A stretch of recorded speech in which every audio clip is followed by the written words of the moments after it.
धन्यवाद करना चाहता हूं कि आपने जिस धैर्य के साथ, जिस वीरता के साथ, उत्साह के साथ आपके परिजनों को देश की सुरक्षा के लिए भेजा और उनके सर्वोच्च बलिदान को ये देश, ये सदन, ये देश की 140 करोड़ की जनता कभी भुला नहीं सकती। माननीय गृह मंत्रालय एक प्रकार से देखा जाए तो बहुत विषम परिस्थिति में काम करता है, क्योंकि कानून और व्यवस्था का जिम्मा हमारे संविधान ने राज्यों पर रखा है।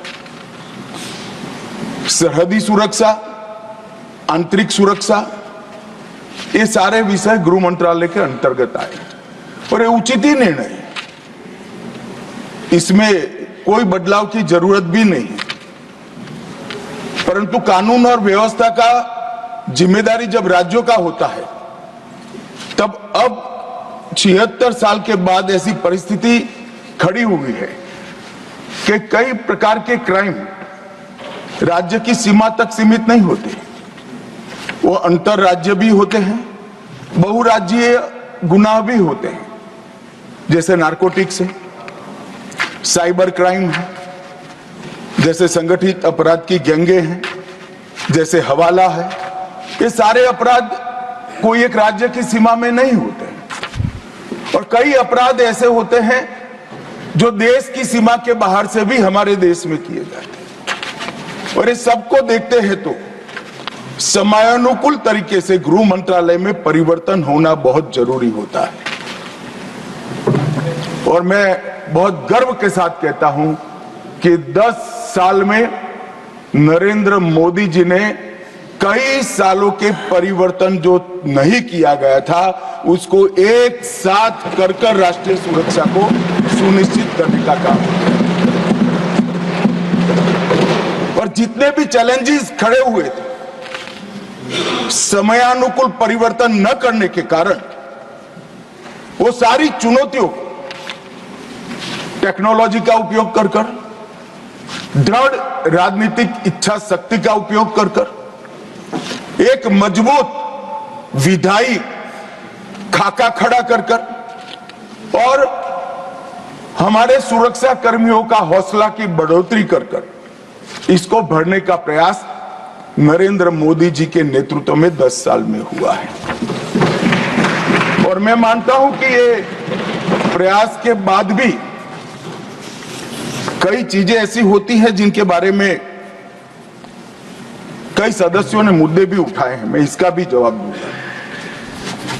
मान्यवर, जब गृह मंत्रालय की चर्चा होती है तब हमारे देश में 2014 के पहले से जब नरेंद्र मोदी सरकार चुनकर आई तब कई सारे लेगेसी इश्यूज हमें मिले। ये देश की सुरक्षा, इस देश का विकास, इस देश का सार्वभौमत्व भी 3 बड़ी समस्याओं के कारण हमेशा चैलेंज होता रहा, इसको चुनौती मिलती है।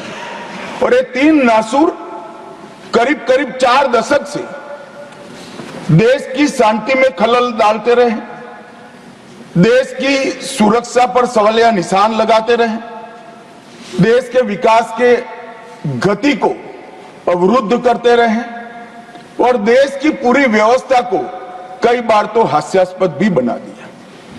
मान्यवर, 3 नासूर थे। जम्मू कश्मीर की समस्या, वहां टेररिज्म की समस्या, वामपंथी उग्रवाद जो तिरुपति से पशुपतिनाथ का स्वप्न देखते थे, और तीसरा समस्या था उत्तर पूर्व का उग्रवाद, नॉर्थ ईस्ट का उग्रवाद। इन 3 समस्याओं का टोटल लगाएं तो लगभग 92,000 इस देश के नागरिक 4 दशक में मारे गए। माने और एक तीनों समस्या के संपूर्ण उन्मूलन के लिए एक सुनियोजित प्रयास कभी नहीं हुआ था, जो नरेंद्र मोदी जी ने चुनकर आने के बाद मैं सबसे पहले कश्मीर की बात करूंगा मान्यवर। कश्मीर में हम सब जानते थे कि पड़ोसी देश से आए दिन आतंकवादी घुसते थे, या बम धमाके करते थे, हत्याएं करते थे। एक भी त्योहार ऐसा नहीं होता था जो चिंता के बगैर जाता था। और केंद्र सरकारों का रवैया लचीला होता था, चुप्पी साध जाते थे, बोलने में डर लगता था, कोई दुविधा भी थी, शायद वोट बैंक का भी डर था। नरेंद्र मोदी जी के आने के बाद आतंकवाद के खिलाफ जीरो टॉलरेंस की नीति प्रधानमंत्री की ने। हमारे आने के बाद भी हमले हुए, उरी पर हुआ, पुलवामा पर हुआ। पहले हमले होते थे, कुछ नहीं होता था, कोई कुछ नहीं बोलता था, जवाब नहीं दिए जाते थे और लोग भूल जाते थे। दिल्ली के अखबारों में कोने में कहीं छपता था, आज 7 लोग शहीद हो गए, मारे गए, बम धमाका हुआ। मगर कोई संवेदना तक समाप्त हो जाए, वहां तक चीजें लिंगरिंग रहती गई, लिंगरिंग रहती गई, लिंगरिंग रहती। मोदी जी के आने के बाद उरी और पुलवामा में हमला हुआ। 10 ही दिन में पाकिस्तान के घर में घुसकर सर्जिकल स्ट्राइक और एयर स्ट्राइक कर जवाब दिया।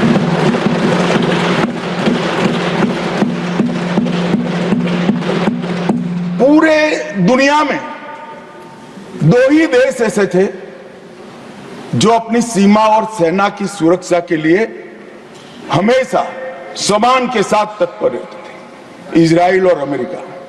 वो 2 देशों की सूची में मेरे महान भारत का नाम जोड़ने का काम नरेंद्र मोदी, और वहीं से शुरू हुई आतंकवाद के खिलाफ जीरो टॉलरेंस की नीति। मान्यवर, हम सब जानते हैं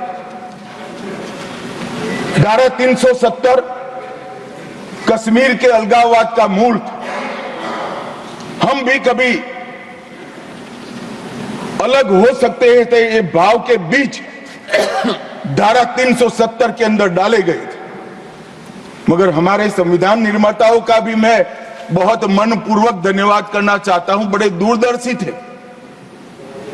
उन्होंने इसको टेम्पररी बनाया था और धारा 370 को हटाने का बीज भी धारा 370 में ही डाल दिया गया। मगर राजनीतिक मजबूरी, वोट बैंक की पॉलिटिक्स, हमारे पुरखों ने धारा 370 डाली है, हम नहीं हटाएंगे, ऐसी जिद धारा 370 को लेकर चलती रही, कई सालों तक चली। और मान्यवर, यही सदन में 5 अगस्त 2019 में मोदी जी ने धारा 370 को समाप्त। हमारे संविधान निर्माताओं का वो स्वप्न कि एक देश में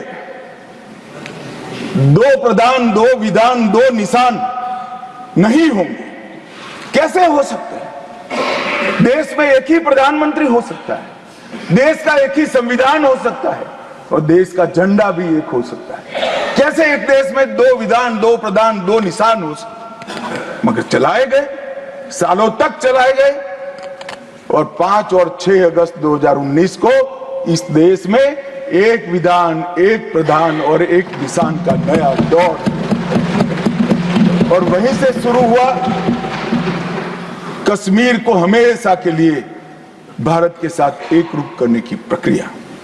सबसे पहले डोगरी, हिंदी और उर्दू को राज्य की भाषा का स्टेटस दिया गया। मान्यवर, भ्रष्टाचार रोकने के लिए कोई एंटी करप्शन ब्यूरो की वहां रचना ही नहीं थी, क्योंकि रोकना ही नहीं चाहते थे। इतने सालों के बाद एंटी करप्शन ब्यूरो वहां बना। देश के सारे कानून वहां स्वीकार कर लिए गए, चाहे महिलाओं के अधिकार का हो, दलितों के अधिकार का हो, आदिवासियों के अधिकार का हो, बच्चों के अधिकार का हो, ये सारे कानून वहां स्वीकार कर लिए गए। पठानकोट से एक नाका परमिट रखी गई थी, एक भाव खड़ा करने के लिए कि देश के हिस्से में आप नहीं जा रहे हो, पठानकोट की नाका परमिट को नरेंद्र मोदी जी ने समाप्त कर और नया दौर शुरू हुआ, लोकतंत्र का, खुशहाली का, विकास का। आज ये कहते हैं क्या परिवर्तन आया है, मैं ध्यान से सुन रहा था, धैर्य न रहे ऐसे उकसाते थे, मगर मैं जवाब जरूर दूंगा। क्या परिवर्तन आया था सुन लीजिए।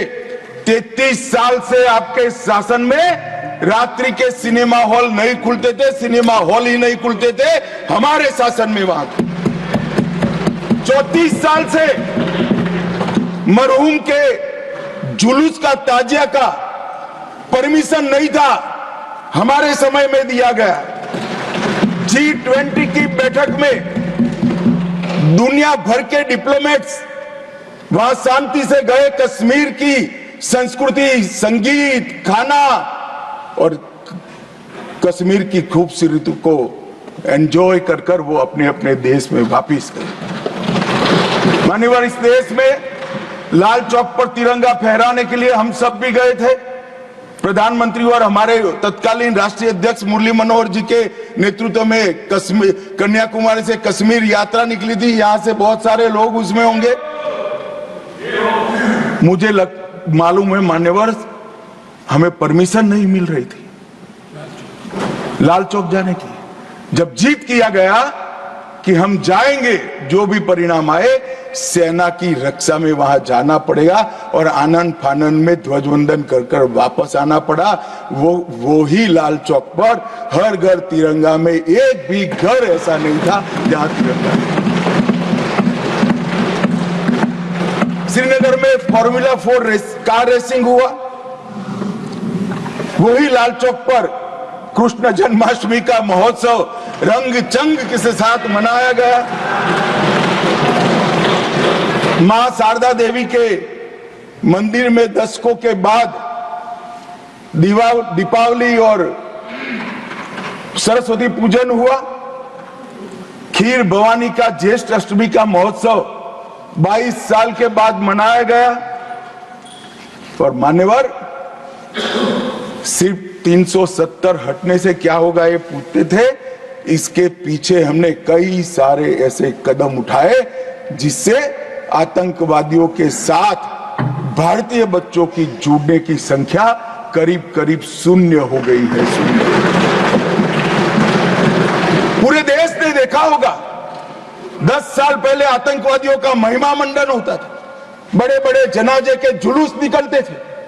आतंकवादी तो आज भी मारे जाते हैं, हमारे समय में ज्यादा मारे गए। एक का भी जुलूस नहीं निकला, जहां मरते हैं वहीं दफना दिए।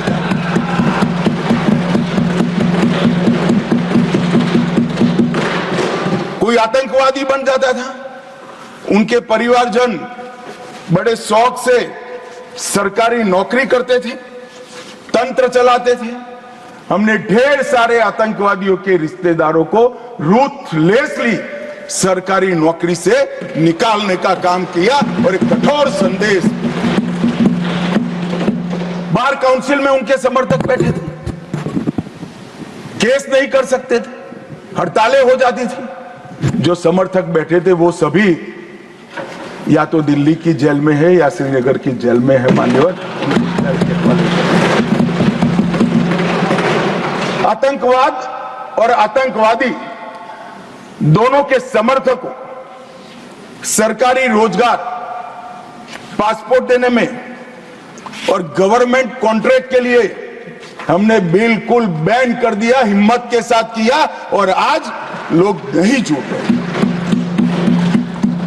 और इसका परिणाम क्या हुआ मान्यवर? ये कहते हैं क्या हुआ 370 से। मैं आज हिसाब देने आया हूं क्या हुआ 370 हटाने के बाद। 6 साल हो गए मान्यवर। 2004 और 14 दोनों के बीच में जो कुल घटनाएं थी टेररिज्म की, 7200 से 17 से घटकर 2242 तक। मैं 10 साल की कहता हूं, अंतिम 6 साल की नहीं कह रहा। मृत्यु टोटल जो था उसमें लगभग कुल मृत्यु में 70% की कमी आई। नागरिकों की मृत्यु में 81% और सिक्योरिटी फोर्सेस की मृत्यु में 50% की कमी आई है। मान्यवर, ये बताता है कि आतंकवाद कम हुआ है। 2010 से 14 में हर साल एवरेज ऑर्गेनाइज्ड स्टोन पेल्टिंग पथराव 2654 के एवरेज से हुए, 24 में एक भी करने की किसी की हिम्मत नहीं।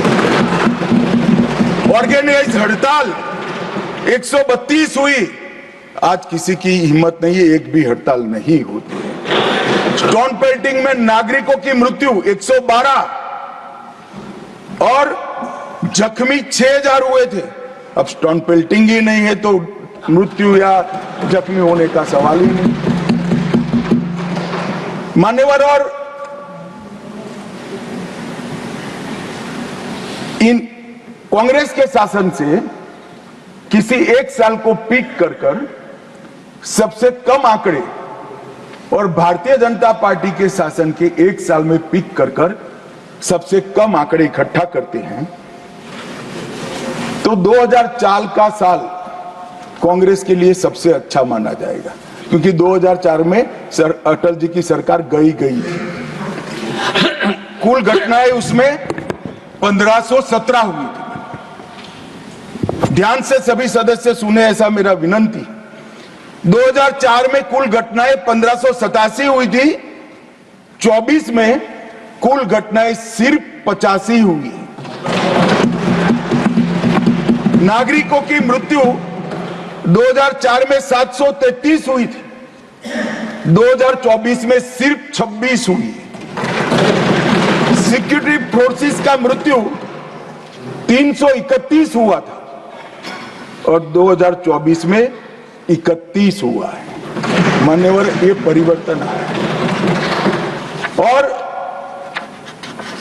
कश्मीर के विकास के लिए भी जब शांति होती है, सुरक्षा होती है, लोकतंत्र बहाल होता है तो विकास अपने आप होता है।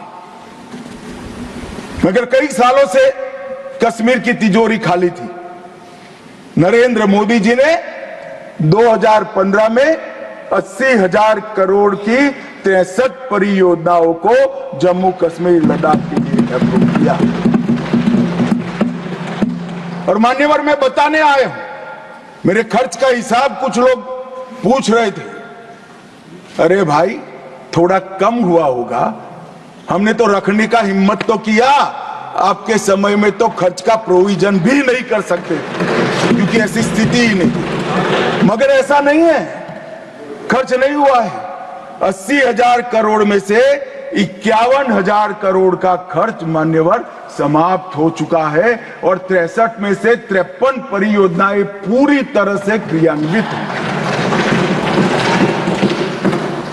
19 से 24 में 40,000 सरकारी नौकरियां दी, 1,51,000 ओबीसी बच्चों को विश्वकर्मा योजना से स्वरोजगार दिया, 5184 यूथ क्लब स्किलिंग का काम कर रहे हैं, 18,000 युवाओं को खुद की टैक्सियां देने का काम हुआ, 15,000 महिलाओं को, युवा महिलाओं को तेजस्विनी के तहत 10 लाख तक का सहायता दिया और कई सारे रोजगार के सृजन हुए।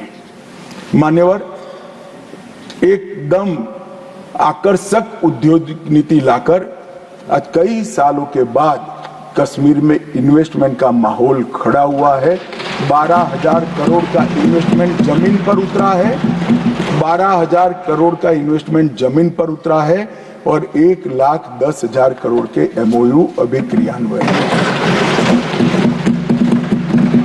पूरे 70 साल में मान्यवर 14,000 करोड़ का इन्वेस्टमेंट आया था, ये 10 साल में 12,000 करोड़ के इन्वेस्टमेंट का उत्पादन शुरू हो चुका है।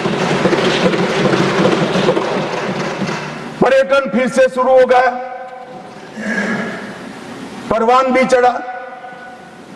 2023 में 2,11,00,000 पर्यटक, आजादी के बाद सबसे ज्यादा पर्यटक मेरे जम्मू कश्मीर।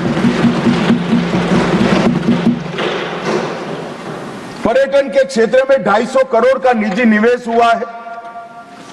डल झील पर वितस्ता महोत्सव मनाया गया।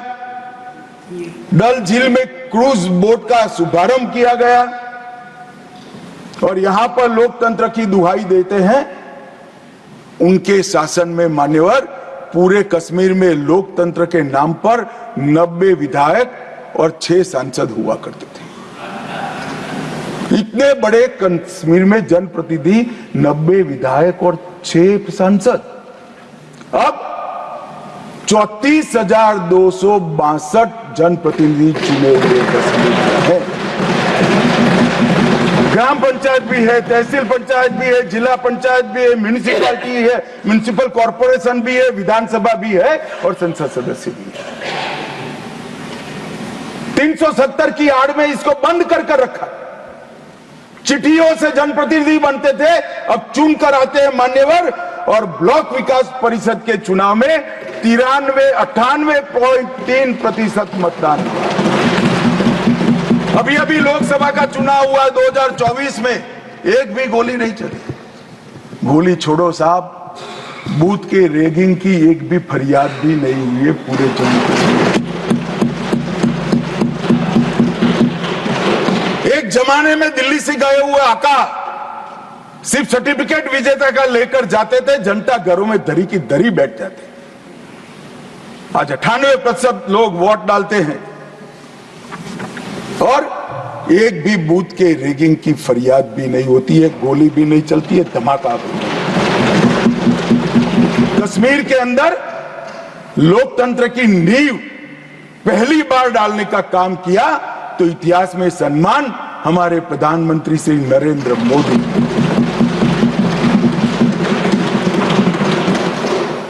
संसद ने भी जब राष्ट्रपति शासन रहा कई महत्वपूर्ण बिल पारित किए। पहली बार पिछड़ा आयोग, पिछड़ा वर्ग को ओबीसी नामकरण किया गया। विधानसभा में महिलाओं का 1/3 आरक्षण किया गया। पंचायतों में पहली बार ओबीसी आरक्षण किया गया है। वाल्मीकियों को पहली बार दलित आरक्षण का फायदा मिला।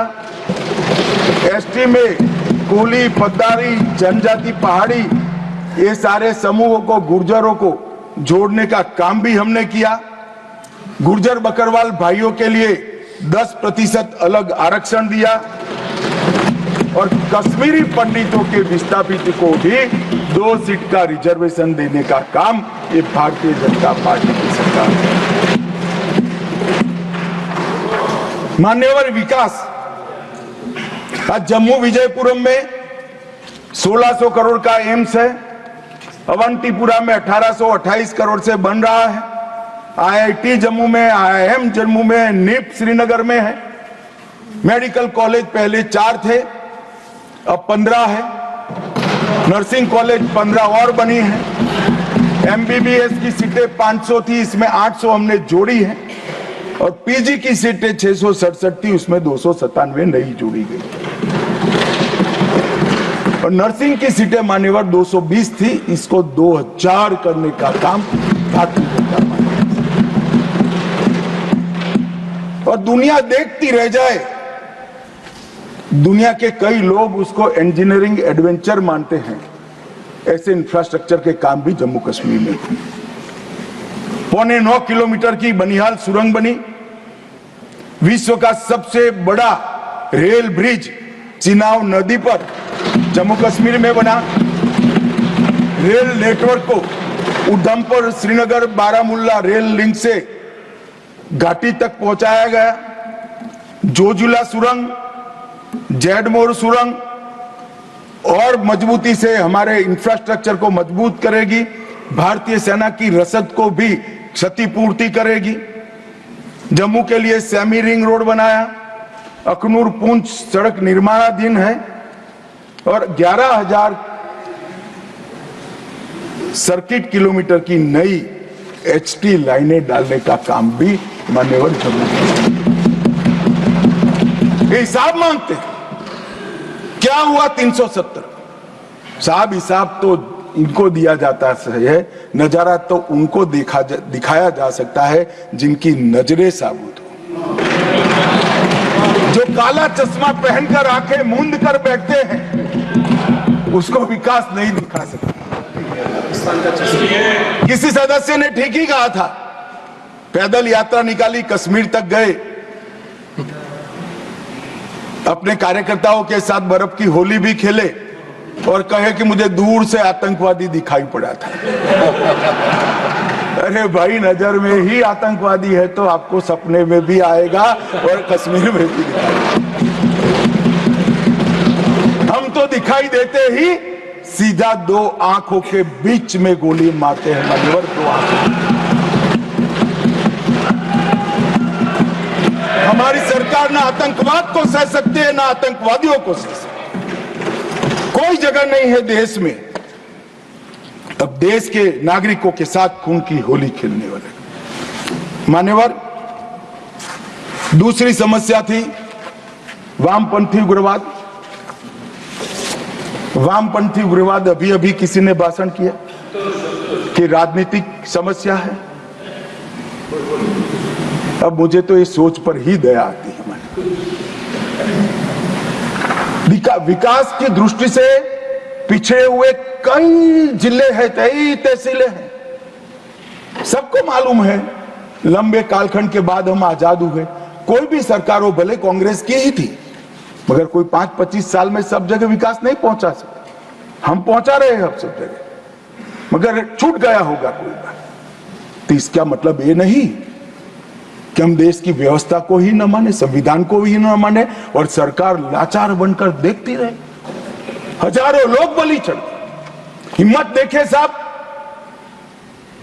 पशुपतिनाथ से तिरुपति तक का लाल कॉरिडोर, 12 राज्य, कई जिले, कई तहसीलें, कई थाने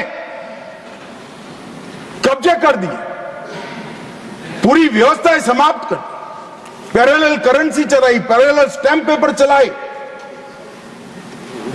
सरकारें बनाई, कोई बोलने वाला नहीं। मैं सबसे पहले एक बात इस सदन में जिम्मेदारी के साथ बताना चाहता हूं, 21 मार्च 2026 को इस देश से नक्सलवाद समाप्त। और मैं जो बोल रहा हूं इसके पीछे नरेंद्र मोदी सरकार के 10 साल का परिश्रम, बारीक आयोजन, इनकी विकास की भूख संतोषने के लिए किए गए प्लानिंग और पैसों का आवंटन है। और सुरक्षा ग्रिड को एक भी जगह गैप न रह जाए, इस तरह से हमने पुख्ता किया है। मान्यवर, संवाद, सुरक्षा और समन्वय, ये 3 सिद्धांतों को अपनाकर हमने नक्सलवाद के खिलाफ हमारी लड़ाई जारी की। मैं फिर से एक बार डीआरजी, एसटीएफ, सीआरपीएफ, आईटीबीपी और बीएसएफ के जवानों को ढेर ढेर बधाइयां देना चाहता हूं, जिन्होंने घंटों घंटों तक, जहां सूर्य की किरण दिन दहाड़े भी ना पड़े, ऐसे घने जंगलों के अंदर पानी पिए बगैर, खाना खाए बगैर, नींद लिए बगैर इस समस्या के समाधान के लिए अपना सर्वोच्च बलिदान दिया है। मान्यवर, हमने नवीनतम टेक्नोलॉजी के साथ नक्सलवाद के खिलाफ लड़ने की शुरुआत की। लोकेशन ट्रेनिंग, मोबाइल फोन की गतिविधियां, साइंटिफिक कॉल लॉग्स का एनालिसिस, सोशल मीडिया का एनालिसिस, इनकी कुरियर सर्विस का रेखांकन, इनके परिवारों की आवाजाही का रेखांकन, और ये सब एकत्रित कर हमने हमारे सुरक्षा बलों को इंफॉर्मेशन से लैस करने का काम किया। ड्रोन सर्वेलेंस, सैटेलाइट इमेजिंग, ये दोनों का आर्टिफिशियल इंटेलिजेंस के साथ मिलकर सॉल्यूशन निकाला, नतीजे निकाले, और इसके आधारित डेटा एनालिसिस कर हमने सटीक जगहों से हमारे सुरक्षा बलों को लैस किया, जिसके आधार पर उन्होंने काम किया। मान्यवर, इसमें भी मैं कांग्रेस के शासन और हमारे शासन का कंपैरिजन देना चाहता हूं। कोई ऐसा ना समझे कि मैं कांग्रेस का क्यों दे रहा हूं। 10 साल के बाद मेरी जगह कोई और भाजपा का गृह मंत्री आएगा तो आपका नहीं देगा, हमारा और हमारा करेगा। हमारे पहले आप थे इसलिए आपका कर रहा हूं भैया। 2004 से 14 कांग्रेस की सरकार थी। हिंसक घटनाएं हुई थी 16,463 और 53% इसमें कमी आई। सुरक्षा बल मारे गए थे 1851, अब 10 साल में मारे गए 509, 73% की कमी। और नागरिकों की मृत्यु 4,766 से कम होकर 1495 70% की कमी। मैं दो शासन एक ही जगह पे एक ही कालखंड में अलग अलग विचारधारा के होते हैं तो कैसा परिणाम आता है इसके नतीजे बताना चाहता हूं। मेरी बात कुछ सदस्यों को ठीक नहीं लगेगी, मगर नक्सल को पॉलिटिकल समस्या समझने वाले शासन जब होता है तब क्या होता है, और विकास के साथ साथ सुरक्षा की दृढ़ता के साथ काम करने वाला शासन आता है तो क्या होता है।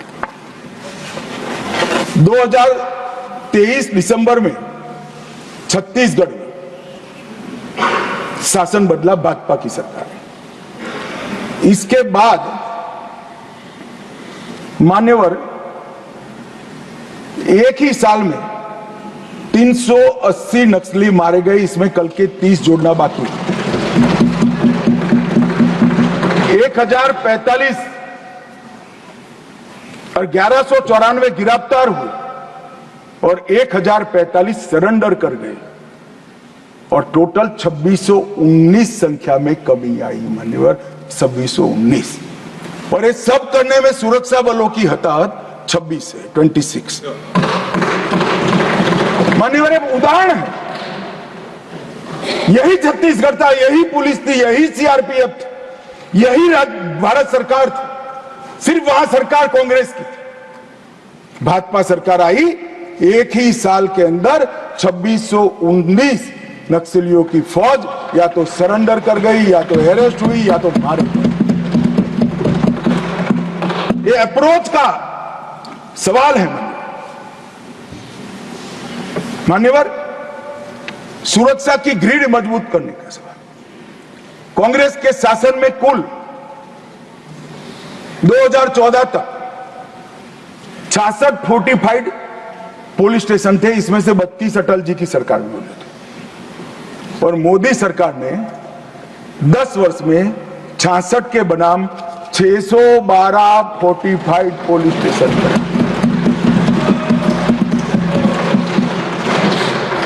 मोस्ट इफेक्टेड नक्सल जिले, इसकी एक व्याख्या है, कांग्रेस ने ही बनाई, हमने स्वीकारी।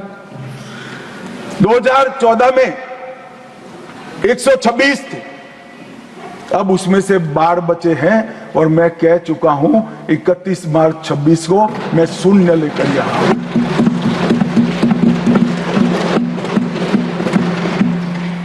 दो 2014 में नक्सल घटनाएं घटी है ऐसे पुलिस स्टेशन 330 थे, अब सिर्फ 104 रह चुके हैं। नक्सल प्रभावित क्षेत्र में 18,000 स्क्वायर किलोमीटर से ज्यादा था, अब 4200 स्क्वायर किलोमीटर बचा है। और नाइट लैंडिंग हेलीकॉप्टर हेलीपैड्स एक भी नहीं थे, हमने 68 बनाए हैं। कैंपों की खुलने की संख्या दयनीय है, मैं बताना नहीं चाहता क्योंकि बातें विदेश में भी जाती है, मगर हमने 5 ही साल में 302 नए सुरक्षा कैंप खोलकर पूरे एरिया को सुरक्षा फाइनेंशियल चॉकिंग करने के लिए मान्यवर हमने एनआईए और ईडी का उपयोग किया, कई करोड़ रुपया इनके जब्त करे, पीएमएलए के केस कर उनके फाइनेंसरों को जेल की सलाखों के पीछे डाला। लगातार राज्य और केंद्र के बीच में मीटिंगें हुई, मेरे स्तर पर सभी मुख्यमंत्रियों की 11 मीटिंगें हुई, और मेरे स्तर पर ही डीजीपीज के साथ 12 मीटिंगें हुई। हमने डायनेमिक रणनीति बनाई, स्ट्रेटेजिक लोकेशनों पर सुरक्षा बलों को तैनात किया। और मान्यवर विकास तो वहां पहुंचना चाहिए।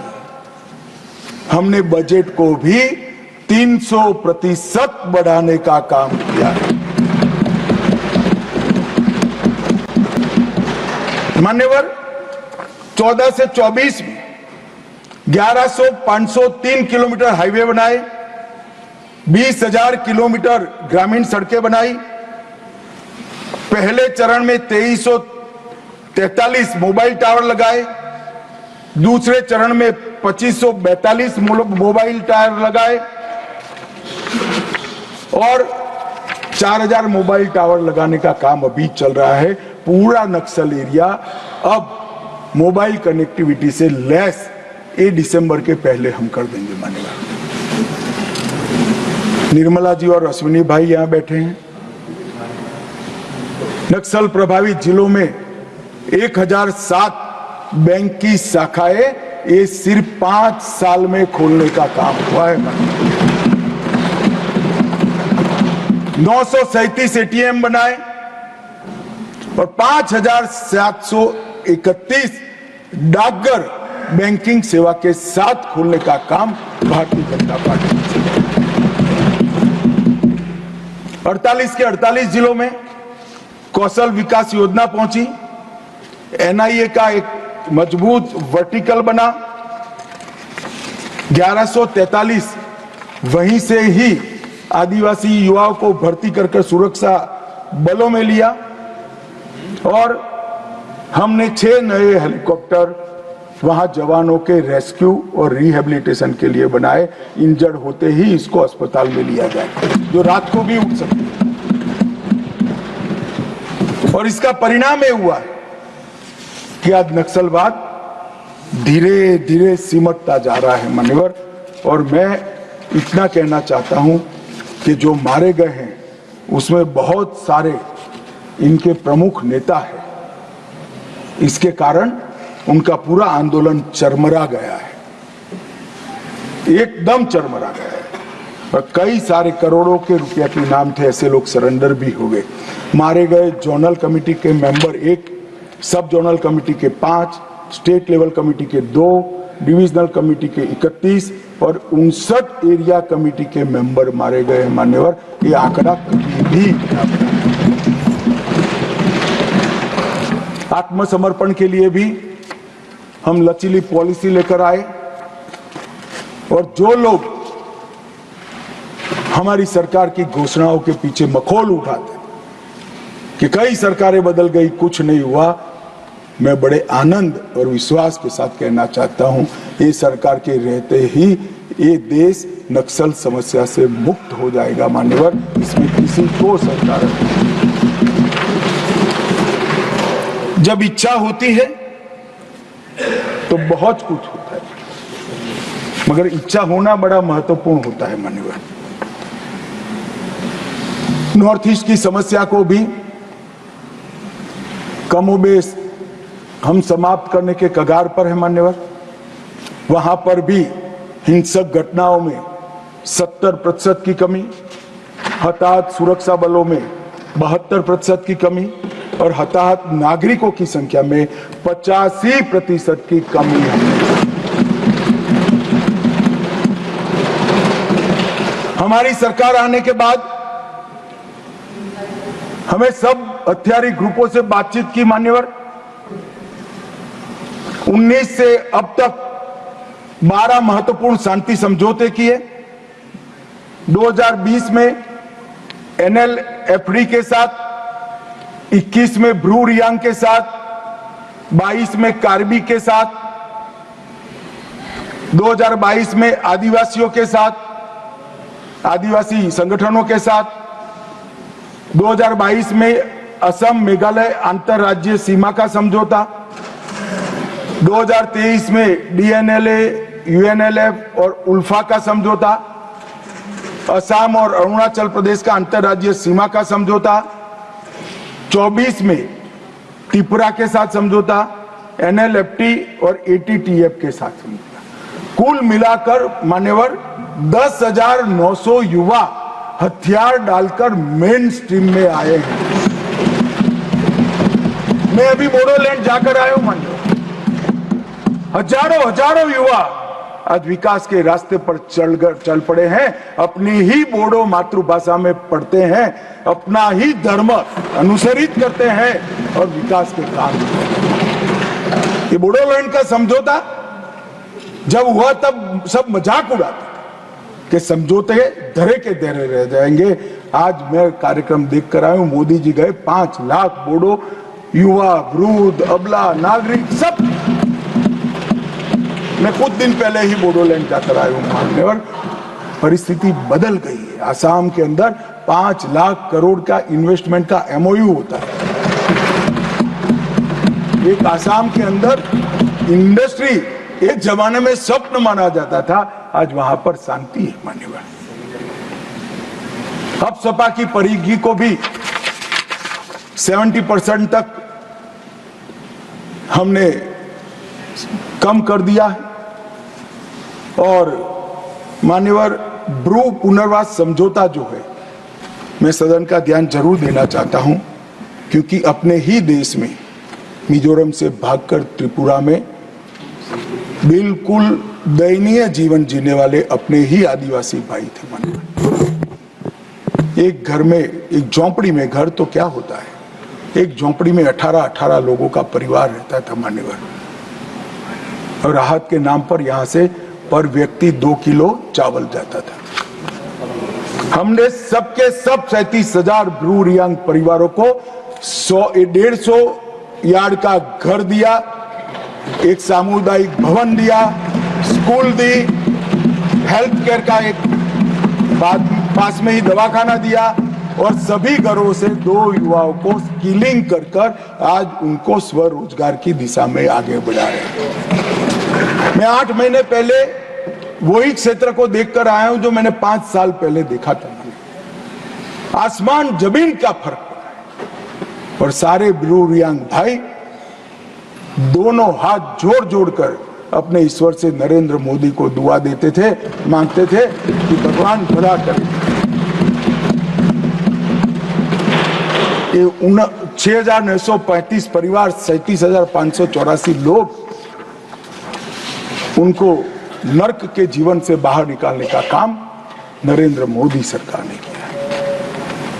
ये जो कहते हैं ना, संवेदनशीलता चाहिए। संवेदनशीलता क्या होती है, थोड़ा समय निकालकर ये ब्रू भाई के घर पर जाकर एक चाय पीकर आइए तो मालूम पड़ेगा संवेदनशीलता क्या होती है। मान्यवर, हमने विकास के बजट में भी 153% की वृद्धि की। तेल मिशन, बांस मिशन, जैविक खेती और अंडा, मच्छी और दूध में नॉर्थ ईस्ट का इंडिविजुअल 8 राज्य आत्मनिर्भर हो, ऐसी कार्य योजना बनाकर हमने समृद्धि के रास्ते खोले। मान्यवर, 17 विद्युत परियोजनाएं, 40 जल आपूर्ति, 44 शिक्षा की, 43 स्वास्थ्य की, 7 खेल की और 4 पर्यटन की नई परियोजनाएं 70% भारत सरकार के बजट से गई। रेलवे में 81,900 करोड़ का इन्वेस्टमेंट, सड़क में, हाईवे में 41,500, ग्रामीण सड़क में 47,000 और 64 नए एयर रूट और हेलीकॉप्टर रूट को शुरू कर एयर कनेक्टिविटी को भी हमने पुख्ता किया है। इससे मान्यवर, दिल्ली और नॉर्थ ईस्ट का भौतिक अंतर तो कम हुआ है, ये तो एक सिद्धि है ही है, परंतु इससे बड़ी सिद्धि है मोदी जी ने दिल्ली और नॉर्थ ईस्ट के दिलों का अंतर भी कम कर दिया। मान्यवर, आज सबको लगता है कि हम भारत का हिस्सा है। वाइब्रेंट विलेज के तहत अकेले अरुणाचल में 4800 करोड़ रुपया भारत सरकार ने इन्वेस्ट किया है। चोटियों पर बसे गांव जो मानते थे कि हम भारत का अंतिम गांव है, मोदी जी ने एक बड़े सरल शब्द से भारत के अंतिम गांव को भारत का पहला गांव देख लिया। मैं किबुत्ज में गया था, भाई किरण भी मेरे साथ। पहला गांव कहते ही जो नई ऊर्जा का संचार मैंने वो चोटियों पर रहते हुए हमारे नागरिक भाइयों के मन में देखा है, शरीर में देखा है, और उनके उत्साह में देखा है मान्यवर, वो अवर्णनीय था। और ये सारी सिद्धियां ऐसे नहीं आती, दृढ़ राजनीतिक इच्छा शक्ति चाहिए, वोट बैंक की चिंता करे बगैर कठोर फैसले लेने का मादा चाहिए और देश की समस्या ही का निवारण ही अपना लक्ष्य है, इस दृष्टि से काम करने की नीति चाहिए। इसके साथ साथ मोदी जी ने आतंकवाद के खिलाफ जीरो टॉलरेंस को धार देने के लिए कानूनी आधार भी बड़ा मजबूत किया। 2 अगस्त 2019 में एनआईए एक्ट में संशोधन कर नए अपराधों को समाये, विदेश में भी जांच का अधिकार मिला, यूएपीए में भी संशोधन कर दिया गया, आतंकवादियों की संपत्ति जब्त करने का हमें अधिकार मिला, व्यक्तियों को भी आतंकवादी घोषित करने का अधिकार मिला, डी रेडिकलाइजेशन के प्रयासों को भी कानूनी ताकत देने का काम हुआ, मैक को रिवैम्प किया गया, मैक के अंदर साइबर सुरक्षा, narco terrorism, gun running, organise crime और उभरते हुए कट्टरवादी हॉटस्पॉट मैक के रिपोर्टिंग का हिस्सा बनाए गए, नेशनल मेमोरी बैंक बनाया गया और नए जो संशोधन करे, मुझे बरोबर याद है कि दिग्विजय जी कहते थे इसका दुरुपयोग हमारे सामने होगा। दिग्विजय जी आपके सामने नहीं हुआ, जब मैं एनआईए का संशोधन लेकर आया तब मुझे बरोबर याद है दिग्विजय सिंह कि इसका दुरुपयोग होगा, आपके सामने नहीं हुआ। हमने 57 आतंकवादियों को आतंकवादी घोषित किया, जिसने देश की सर्वोच्च अदालत में मान्य, 23 संगठनों को मान्य, हमने अनलॉफुल एसोसिएशन घोषित की कर दिया। और मैं आज गर्व के साथ कह रहा हूं, 19 से 24 के बीच में हुर्रियत के सबसे सीरियस टाइप के 14 ऑर्गेनाइजेशन आज 14 के 14 बैन कर दिए गए। मान्यवर, हुर्रियत का अस्तित्व, जिस हुर्रियत के साथ एक जमाने में बातचीत करते थे, पाकिस्तान के बातचीत करने के लिए मीडिएटर बनाया था, आतंकवादी संगठनों से बातचीत करने के लिए, वो हुर्रियत को हमने समाप्त कर दिया, जमीन के अंदर गाड़ने।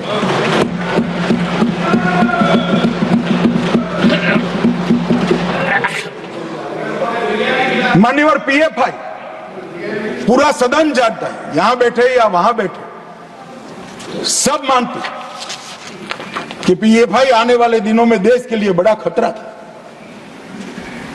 मगर जो खतरों को दूर से नहीं देखते वो देश को खतरों से नहीं बचा सकते। मुक्त दर्शक बनकर, मुक्त प्रेक्षक बनकर खतरों को देख नहीं रहे सकते। जिनके हाथ में शासन की कमान होती है, इनकी जिम्मेदारी होती है खतरों को दूर से देखकर उसको उगने से पहले, उठने से पहले समाप्त कर देना। हमने पीएफआई पर बैन लगाया, एक साथ देश के 24 राज्यों में रेड डालकर पीएफआई के एक एक बंदे को उठाकर जेल की सलाख होकर आज संपूर्ण गतिविधि समाप्त हो गई। कुछ लोग पंजाब में भी बिंडरान वाले बनने का प्रयास भी किया, आगे भी बढ़े। सरकार हमारी नहीं थी, फिर भी यही गृह मंत्रालय ने दृढ़ निश्चय कर आज वो असम की जेल में आराम से गुरु ग्रंथ साहब का पाठ। ये नरेंद्र मोदी सरकार, इस सरकार के रहते देश पर खतरे राजनीतिक आइडियोलॉजी के कारण पनपने हम नहीं देंगे, उनको खड़ा होने से पहले ही समाप्त कर दिया जाए। मान्यवर, एक जमाने में आतंकवादियों का लिस्टिंग से उनका मृत्यु या अरेस्ट तक का आयुष्य 2 साल और 3 महीना था, आज कुछ दिनों का बच गया है, कुछ दिनों का।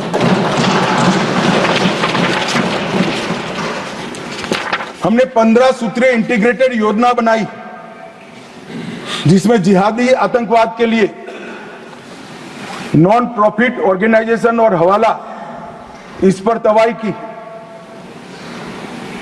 वामपंथी उग्रवाद, कश्मीरी उग्रवाद, कश्मीर के अंदर उग्रवाद, fake Indian currency note, narcotics, narco terror का लिंक, खालिस्तान समर्थक उग्रवाद, रेडिकलाइजेशन के प्रयास, फाइनेंसिंग और अवैध हथियारों की तस्करी, ये 25 के 25 आयामों को हमने एनआईए के अंदर जकड़कर कानूनी आधार देकर इन पर कानून का शिकंजा कसने का काम किया। ह्यूमन ट्रैफिकिंग का देश की सुरक्षा के विरुद्ध उपयोग, साइबर आतंकवाद, विस्फोटक पदार्थ अधिनियम का उपयोग, आर्म्स एक्ट में अमेंडमेंट और ये सभी को एनआईए के दायरे में लाने का काम, एक संपूर्ण सर्कल हमने पूरा किया है। जहां से भी देश की सुरक्षा को खतरा हो सकता था, वो 25 की 25 चीजों को एक सर्कल में लाकर एनआईए के अधीन किया है। और मान्यवर, एनआईए में 1244 पद हमने सृजित किए, 16 नए ब्रांच खोले, 2 नए जोनल कार्यालय खोला गया। इसके साथ साथ एनआईए के परफॉर्मेंस पर कुछ लोग बोल रहे थे, आज बैठे नहीं है, वॉकआउट कर गए।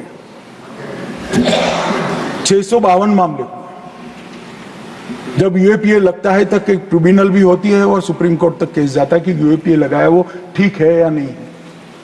मैं मेरी सरकार का रिकॉर्ड कहने आया हूं साहब, 652 मामले में से एक भी मामले में सुप्रीम कोर्ट तक एक भी केस को अनुचित घोषित नहीं किया गया। ये 652 मामलों में से 516 में चार्जशीट दायर करे गए, 157 मामलों में जजमेंट्स आ गया है और 150 मामलों में सजा दी गई है। मान्यवर, 95% दोष दुनिया भर की टेरर एजेंसी के बीच में एनआईए का दोष सिद्धि का दर, मैं गर्व से इस सदन को कहना चाहता हूं, सबसे ऊंचा है, सबसे हाई है। हमने एनआईए को अब डीआरडीओ के साथ समझौता कराकर केमिकल, न्यूक्लियर, बायोलॉजिकल, टेररिज्म के मामले के लिए भी तैयारी शुरू की है। एनआईए के अधिकारों को अंतर्राष्ट्रीय एक्सपोजर देने के लिए एग्रीमेंट भी किए हैं और एनआईए और सेंट्रल फॉरेंसिक साइंस लेबोरेटरी के साथ एक अनुबंध खोलकर सीएसएफएल में टेररिज्म के खिलाफ भी एक नया वर्टिकल हमने शुरू करने का काम किया है। मान्यवर, हमने इसके साथ साथ मैक को भी सुदृढ़ किया है। मैक में मोदी जी की सरकार आने के बाद काउंटर टेररिज्म की एक अलग व्यवस्था की गई। 72,000 रिपोर्ट उसमें जनरेट हुए हैं और मैंने भी समीक्षा की है मान्यवर, और ये जानकारी को गोपनीय रखने के लिए इसको एक बहुत अच्छे कम्युनिकेशन चैनल से जिले तक, पुलिस स्टेशन तक पहुंचाने की सुरक्षा भी, व्यवस्था भी इस 10 साल के अंदर ही मान्यवर खड़ी हुई। और नेट ग्रिड के माध्यम से कई सारे आरोपियों को पकड़ने के लिए 35 से ज्यादा डेटा को एक ही जगह पे एकत्रित कर ये लड़ाई को हमने और पुख्ता किया है। मान्यवर, कुछ सदस्यों ने ड्रग के लिए अपनी चिंता व्यक्त की। मैं भी मानता हूं ये बहुत गंभीर समस्या है, मगर इस सदन को और सदन को माध्यम से देश को मैं बताना चाहता हूं। मान्यवर, आपके माध्यम से मैं इस सदन को और सदन के माध्यम से देश को बताना चाहता हूं कि लड़ाई अकेली सरकार नहीं लड़ सकती। ये लड़ाई लड़ने के लिए हमने ढेर सारे प्रयास किए। मैं परिणाम भी बताता हूं, प्रयास भी बताता हूं, मगर दुख होता है कुछ सदस्य आंकड़ों को विकृत तरीके से यहां वर्णित करते हैं। मैं इस बात पर खैर बाद में आता हूं। हमने एक त्रिकोणीय एक्शन प्लान बनाया है।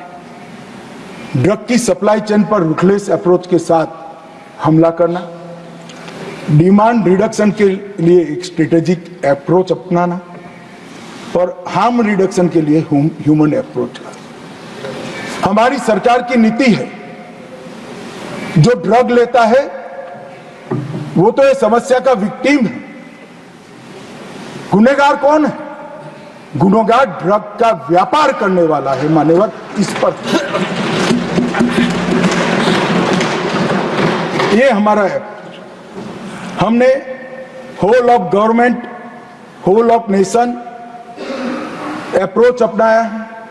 गृह विभाग, वित्त विभाग, शिक्षा विभाग, आरोग्य विभाग, समाज कल्याण विभाग, सभी राज्य सरकारें, सभी साथ में रहकर इस समस्या के खिलाफ लड़ रहे हैं। हमने टॉप टू बॉटम और बॉटम टू टॉप इन्वेस्टिगेशन का एक नया प्रयोग शुरू किया। एक ड्रग की पुड़िया मिलती है तो ड्रग देश में कहां से आई वहां तक का इन्वेस्टिगेशन होता है, वो इंडिविजुअल केस नहीं माना जाता है। और अंतरराष्ट्रीय सीमा में अगर ड्रग पकड़ा जाता है, पोर्ट पर भी पकड़ा जाता है, एयरपोर्ट पर भी पकड़ा जाता है, तो वो पुड़िया बनकर कहां जाने वाला था वहां तक का इन्वेस्टिगेशन होता है। और इसके बहुत अच्छे नतीजे भी हमें, मगर ये चुनौती का प्रभाव पर्सनल लेवल पर, नेशनल लेवल पर देश का आर्थिक नुकसान और देश की सुरक्षा का नुकसान, चतुष्कोणीय दुष्प्रभाव है। और ड्रग मनी का उपयोग नक्सलवाद, आतंकवाद, अलगाववाद, क्रिप्टो करेंसी के चलन में वृद्धि, क्रिप्टो करेंसी का भी ड्रग के चलन में उपयोग, इसके बहुकोणीय हमले को देखकर हमने भी इसी तरह की नीति अपनाई। 2019 में गृह मंत्रालय ने 4 स्तरीय एनकोड मैकेनिज्म का गठन किया। जो एक शीर्ष स्तरीय एनकोड है वो यहां भारत सरकार में स्थित है। फिर कार्यपालक स्तरीय पर जहां सचिवों और राज्य के मुख्य सचिव और डीजीपीज हैं। फिर राज्य स्तरीय है जो मुख्यमंत्री की अध्यक्षता में होता है। और फिर जिला स्तरीय है जो डीएम की अध्यक्षता में होता है। और अब तक 5 साल में 7 शीर्ष स्तरीय बैठक हुई, 5 कार्यकारी स्तर की, 191 राज्य स्तर की और 6750 जिला स्तर की बैठकें हो चुकी हैं। इसको मिनिटाइज करते हैं। एक सुरक्षित चैनल के माध्यम से एक दूसरे के साथ इंफॉर्मेशन का शेयरिंग होता है। और जहां राज्यस्तर गुना है वहां जेसीसी का भी गठन हमने किया गया है। एनसीबी की कैडर को भी हमने मजबूत किया है। 5 नए जोनल कार्यालय, 4 नए क्षेत्रीय कार्यालय, 12 सब जोनल कार्यालय और समुद्री मार्ग को भी पूर्णतया सील करने के लिए नौसेना, हमारा तटरक्षक और राज्य की पुलिस और कस्टम सभी एक साथ कंधे से कंधा मिलाकर काम कर रहे हैं। कई प्रकार के संस्थागत रचना भी की गई है। निदान नार्को अपराधियों को एक्सचेंज के लिए एक डेटाबेस बना है, एनकोड पोर्टल बना है, NCB Bhaskaracharya national institute for space application and Jio informatics बनाया है। वो अब बाइसेग है, वो इसका काम कर रहा है। ड्रग नेटवर्क चार्ट का मैपिंग भी किया गया है। और हमने कई सारे नए इनिशिएटिव लेकर कॉलेज तक जागरूकता को पहुंचा है। संपत्ति की जब्तियां और कई प्रकार के कठोर कानूनों से हमने इस पर अटैक किया है और परिणाम आया है मान्यवर, जो आंकड़े मेरे एक साथी ने भी एक अलग दृष्टिकोण से बताया। मगर मैं अप्रोच में बदलाव सरकारें बदलने के साथ कैसे होता है वो बताना चाहता हूं। अंतरराष्ट्रीय स्तर पर हमारे पड़ोस के 2 एरिया गोल्डन ट्रायंगल और गोल्डन क्रेसेंट के नाम से जानते थे। वो गोल्डन ट्रायंगल और गोल्डन क्रेसेंट इसलिए कहे जाते थे कि वहां से ड्रग उत्पन्न होकर पूरी दुनिया में जाती थी, पैसा कमाने का जरिया था। हमने बहुत प्रयास कर पूरी दुनिया ने आज इसको डेथ ट्रायंगल और डेथ क्रेसेंट के नाम से स्वीकारना शुरू किया है। माननीय नजरिए का बदलाव है। ड्रग व्यापार नहीं है, पूरी दुनिया के युवाओं के लिए खतरा है, नस्लें बर्बाद करने का साधन है। और अब डेथ ट्रायंगल और डेथ क्रेसेंट को पूरी दुनिया अलग अलग करने के लिए एकजुट होती जाती है। मान्यवर, मैं फिर से एक बार 4 से 14 और 14 से 25 की कंपैरिजन कहना चाहता हूं, किसी को बुरा नहीं लगना चाहिए। जब्त ड्रग्स 2004 से 14 में 25 लाख किलोग्राम थी और अब बढ़कर 1 करोड़ किलोग्राम से ज्यादा हुआ। अब कुछ सदस्यों ने कहा कि आपके समय में बढ़ गया। अरे भैया, बढ़ नहीं गया, पहले से बढ़ा हुआ था, हमने पकड़ना शुरू किया जो आप नहीं पकड़ते थे। क्या नजरिया है हमारा? खून की संख्या घटाने के लिए खूनी को न पकड़ो, क्या बात हो गई?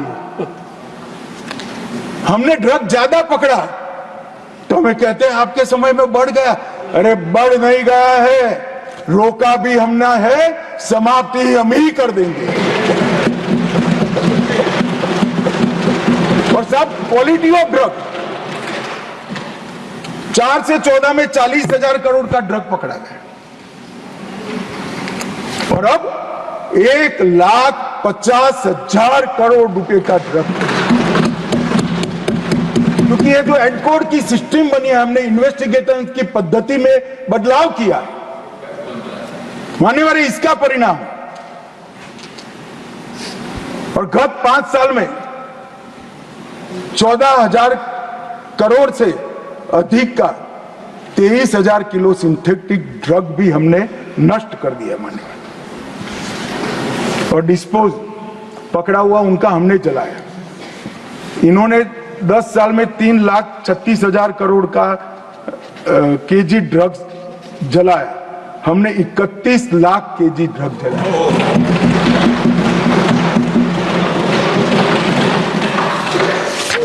हमने टोटल देश भर में 72 लेबोरेटरी सिंथेटिक ड्रग बनाने की, पहले एक भी नष्ट नहीं हुई, 4 से 14 हमने 72 लेबोरेटरी को पकड़कर नष्ट करने का काम किया है, इनकी संपत्ति को। अफीम की विनिष्टीकरण एकड़ में, मैं आंकड़ा कहता हूं, पहले मैक्सिमम आंकड़ा 300 एकड़ था आपके जमाने में। 2020 में 10,700 एकड़, 21 में 11,200 एकड़, 22 में 13,700 एकड़, 23 में 31,000 एकड़ और 24 में जून तक 10,000 एकड़। पहले 300 एकड़ से बढ़ता नहीं था।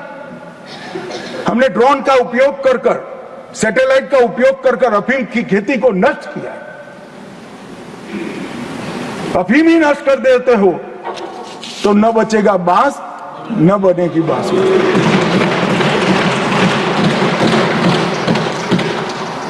मान्यवर, ड्रोन, सैटेलाइट और आधुनिक तकनीकों का हमने उपयोग भी किया है और कुछ मामले कांग्रेस के समय में 1,73,000 दर्ज हुए थे, हमने 6,56,000 मामले। कांग्रेस के समय में पीट एनडीपीएस का उपयोग एक भी बार नहीं किया गया था, हमने 2,453 लोगों को पीट एनडीपीएस के तहत जेल में डाला, जिसमें बेल का प्रावधान नहीं है। मान्यवर, अंतर्राष्ट्रीय सीमा से ड्रग अफगानिस्तान से लंका की ओर जाता है। ये बार बार आरोप करते हैं कि गुजरात से ड्रग क्यों पकड़ा जाता है, गुजरात से ड्रग क्यों पकड़ा। मैं तो चाहता हूं हर राज्य पकड़े भाई, और ये अंतर्राष्ट्रीय सीमा से पकड़ा जा रहा है क्योंकि हमारी सरकार का नियम है 1 किलो ड्रग भारत में न आने देंगे, ना भारत से कहीं बाहर जाने देंगे। और इसलिए गुजरात और महाराष्ट्र के दरिया किनारों से करोड़ों लाखों करोड़ों का ड्रग पकड़ा गया। सागर मंथन 1, सागर मंथन 2, सागर मंथन 3, तीनों एक्सरसाइज में कई किलो ड्रग पकड़ा गया। दिल्ली और गुजरात, दिल्ली और पंजाब, दिल्ली और कर्नाटक, कई राज्यों ने संयुक्त अभियान भी चलाए। मान्यवर, हमने मिशन स्पंदन से ड्रग एडिक्ट्स को आइडेंटिफाई कर उनको नशा मुक्त करने का भी एक बहुत बड़ा अभियान चला है। मगर समाज कल्याण विभाग चलाता है, आरोग्य विभाग चलाता है। मगर मैं जरूर कहना चाहूंगा कि हमने टोल फ्री हेल्पलाइन की भी शुरुआत की है, नशा मुक्त भारत शपथ की भी शुरुआत की है, ऑनलाइन ई प्रतिज्ञा की शुरुआत की है। 3 करोड़ युवाओं ने प्रतिज्ञा ली है ऑनलाइन। मानस पोर्टल को शुरू किया है सहायता, गोपनीयता और विश्वसनीयता के लिए। मानस हेल्पलाइन 1933 भी उपलब्ध है, जिस पर 39,843 नागरिकों ने अपने बच्चों को ड्रग से मुक्त कराने की रिक्वेस्ट की है और 95% लोग रिहेबिलिटेशन का कोर्स पूरा कर चुके हैं। परंतु फिर भी मैं एक बार कहना चाहता हूं मान्यवर कि ये जो समस्या है, ये कोई अकेली केंद्र सरकार, कांग्रेस सरकार का अकेला गृह विभाग, केंद्र सरकार का गृह विभाग, वित्त विभाग, शिक्षा विभाग, समाज कल्याण विभाग मिलकर नहीं कर सकते। इसमें देश के हर एक नागरिक ने योगदान देना चाहिए। कहीं पर भी अगर अपने आसपास में कोई बच्चा ऐसे लक्षण पाए जाते हैं कि वो ड्रग एडिक्ट होने का संभावना है, इनके बिहेवियर में परिवर्तन दिखता है, कहीं पर भी ड्रग बेचने की सूचनाएं मिलती है, तो जरूर हमारे ऑनलाइन पोर्टल पर आप सूचना दीजिए। गोपनीयता भी बनी रहेगी, बच्चे का सामाजिक जीवन भी हम बर्बाद नहीं होने देंगे और इसको ड्रग एडिक्ट से मुक्त कराकर वापिस आपके घर में भेजने की हम व्यवस्था। मगर ये सहयोग जब तक नहीं मिलता, सरकार अकेली कुछ नहीं कर सकती।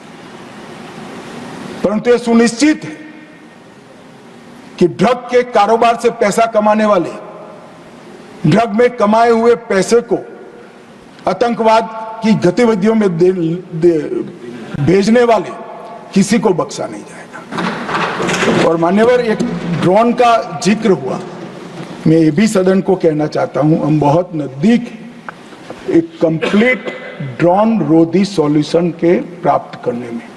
हमारे 6 एक्सपेरिमेंट हुए हैं, अब 6 एक्सपेरिमेंट के प्लस को इकट्ठा होकर एक मॉडल बनने जा रहा है मान्यवर, और मुझे आशा है कि 6 माह के अंदर ही एक कंप्लीट सॉल्यूशन ड्रोन रोधी मॉड्यूल का इंडिजीनियस आत्मनिर्भर भारत का प्रतीक जैसा सॉल्यूशन डीआरडीओ और हमारी संस्था लेकर। मान्यवर, मैं जब गृह विभाग की बात लेकर आया हूं तब ये भी जरूर कहना चाहता हूं कि कानून और व्यवस्था एक प्रकार से राज्य का इस विषय है, परंतु क्रिमिनल जस्टिस सिस्टम के तीनों कानून ये भारत सरकार ने बनाए और तीनों कानून लगभग 160 साल पुराने थे। सन 57 की क्रांति के बाद अपने शासन को मजबूत करने के लिए बनाए गए कानून।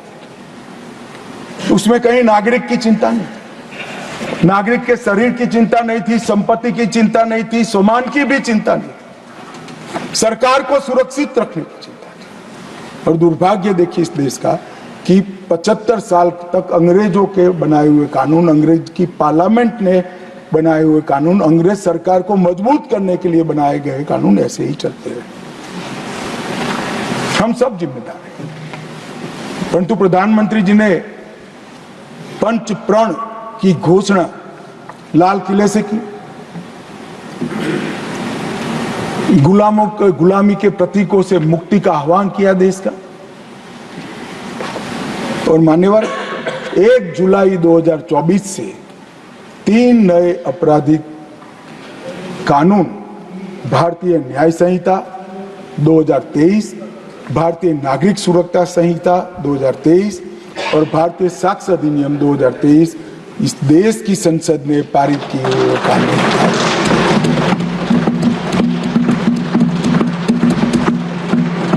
और 1 जुलाई से मान्यवर कानून पूरे देश में लागू हो गए। चंडीगढ़ पूर्णतः लागू करने वाला पहला राज्य भी बना है। कई सारे राज्य इसमें आगे बढ़ गए। इसके डिटेल में जाने से पहले मैं कुछ चीजें जरूर बताना चाहूंगा। मैं देश के नागरिकों को आपके माध्यम से आश्वस्त करना चाहता हूं कि 3 साल तक इस कानून 100% हर एक राज्य के हर एक पुलिस स्टेशन में लागू हो जाएंगे, क्योंकि इसमें कुछ टेक्निकल अपग्रेडेशन भी करना है और कुछ चीजों को एडॉप्ट करना है। ये हो जाने के बाद देश के किसी भी पुलिस स्टेशन में रजिस्टर किया हुआ केस सुप्रीम कोर्ट तक 3 साल के अंदर न्याय प्राप्त कर लेगा। ऐसी व्यवस्था हमने इसका मैं बेरोक टोक कह सकता हूं, विश्वास के साथ कह सकता हूं, 20वीं शताब्दी का ये सबसे बड़ा रिफॉर्म है। और तकनीक की दृष्टि से हमारे कानून विश्व भर में आधुनिक है, विश्व भर में आधुनिक है। और मान्यवर, 2 सिद्धि के दर में हम दुनिया के देशों के समकक्ष तो पहुंचेंगे ही, कुछ साल में आगे भी निकल रहे। मैं आसाम गया था अभी, वहां रिव्यू हुआ। आसाम में 2 सिद्धि का दर 5% था। कुछ और भी बदलाव हुए वहां पर, सरकारें भी बदली है, शासन भी बदला है और कानून भी आए। और नए कानून होने के बाद जो एफआईआर रजिस्टर हुए और जो जजमेंट आ गए कम समय के अंदर, इसके अंदर 2 सिद्धि का दर 68% आसाम में है। क्योंकि मान्यवर इसके अंदर फॉरेंसिक साइंस को बड़ा महत्व दिया। 7 साल से ज्यादा सजा वाले हर अपराध में फॉरेंसिक साइंस लेबोरेटरी की विजिट को कंपलसरी कर दिया गया। तो जहां तकनीकी साक्ष्य उपलब्ध होता है, फॉरेंसिक साइंस का साक्ष्य उपलब्ध होता है, वहां और साक्ष्य की जरूरत नहीं है। तो 200 साक्ष्य की फौज भी पुलिस नहीं लगाती है, और वो आधार पर ही आपका फिंगरप्रिंट मिल गया, सीन ऑफ क्राइम से मिला, डीएनए मैचिंग हो गया, आपका मोबाइल का टावर वहां लोकेट करता है और कुछ बाकी नहीं बचता है, सजा हो जाती है। और नजर से देखने वाले साक्ष्य की भी जरूरत नहीं है। भाई तेरा लोकेशन वहां है, तेरा डीएनए मैचिंग हो गया और तेरे फिंगरप्रिंट भी मिल गया, बचा क्या?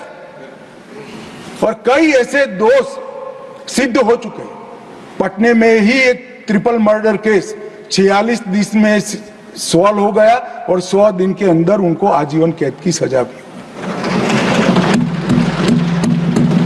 इसमें कई जगह पे मान्यवर समय मर्यादा को, पुलिस, प्रोसिक्यूशन और न्यायपालिका तीनों की समय मर्यादा को कानून के प्रोविजन से बांधा गया है। तारीख पे तारीख से अब मुक्ति मिलेगी, 2 से ज्यादा डेट ना बचाव पक्ष को मिलेगा ना प्रोसिक्यूशन को मिलेगा। 35 अलग अलग सेक्शंस में टाइम लिमिट जोड़ी गई है। इलेक्ट्रॉनिक माध्यम से आप शिकायत कर सकते हो।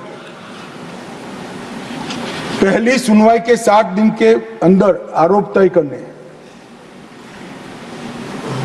घोषित अपराधी की अनुपस्थिति में जो अपराध कर पाकिस्तान में भागकर बैठे, उन पर भी अब ट्रायल चल सकेगी। जब यहां वो दोषित सिद्ध होंगे तो उनको वहां रहने में बड़ी तकलीफ आएगी।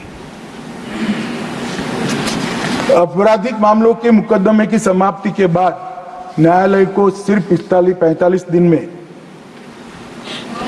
जजमेंट दे देना है। सामुदायिक सजा का भी इसमें प्रावधान किया है छोटे अपराधों के लिए, पहली बार के अपराध के लिए। 5,000 रुपये से कम की चोरी के लिए कम्युनिटी सर्विस का प्रावधान किया गया है। भारत के बाहर की संपत्ति भी हम कुर्क कर सकते हैं। हमने कंप्लीट कंप्यूटराइजेशन का ICGS 2 के तहत प्रावधान किया है। मैं आगे बताऊंगा इसका ई रिकॉर्ड, 0 FIR, ई FIR, फॉरेंसिक जांच अनिवार्य, कई सारे प्रोविजन मान्यवर करें। डायरेक्टर ऑफ प्रोसिक्यूशन का अलग, इसको पुलिस से अलग कर दिया गया है। आगे मैंने कहा है ऐसे फॉरेंसिक को बढ़ावा देने का भी हमने काम किया है। मॉब लिंचिंग का नया अपराध भी जोड़ा गया है। संगठित अपराध को पहली बार व्याख्यायित किया गया है। मान्यवर, एक विक्टिम सेंट्रिक कानून भी हमने बनाया है। विक्टिम को इसके अंदर अपनी बात रखने का अधिकार दिया है, इंफॉर्मेशन के अधिकार का उपयोग कर सकते हैं, नुकसान के लिए क्षतिपूर्ति का दावा भी कर सकते हैं। 0 FIR को संस्थागत किया गया है और 90 दिन में जांच की प्रगति की रिपोर्ट भी मांगने का अधिकार हमने विक्टिम को दिया है। पुलिस की जवाबदेही को भी सुनिश्चित किया है। सर्च और जब्ती का रिकॉर्डिंग करना कंपलसरी किया है। गिरफ्तार व्यक्तियों की सूचना देना अनिवार्य किया है। 3 वर्ष से कम कारावास के लिए अरेस्ट का प्रोविजन नहीं है। 60 वर्ष से ऊपर के उम्र में पूर्व अनुमति के अलावे अरेस्ट का प्रोविजन नहीं है। गिरफ्तार व्यक्ति को 24 घंटे में मैजिस्ट्रेट के सामने न रखने से जवाबदेही तय होती है और पूछताछ के लिए लाए गए व्यक्तियों का रजिस्टर भी पुलिस स्टेशन के बाहर लटकाना होगा। 20 ऐसी धाराएं हैं जिसमें पुलिस की जिम्मेदारी हमने तय की। अंग्रेज राजद्रोह का कानून लगाकर गए थे, राज के खिलाफ बोलना नहीं थी। हमने राजद्रोह के कानून को देशद्रोह में बदला है। आप प्रधानमंत्री जी के खिलाफ तो कुछ भी बोल सकते हो, कोई आपत्ति नहीं, कायदे के मर्यादा में, मगर देश के खिलाफ नहीं बोल सकते। देश के खिलाफ बोले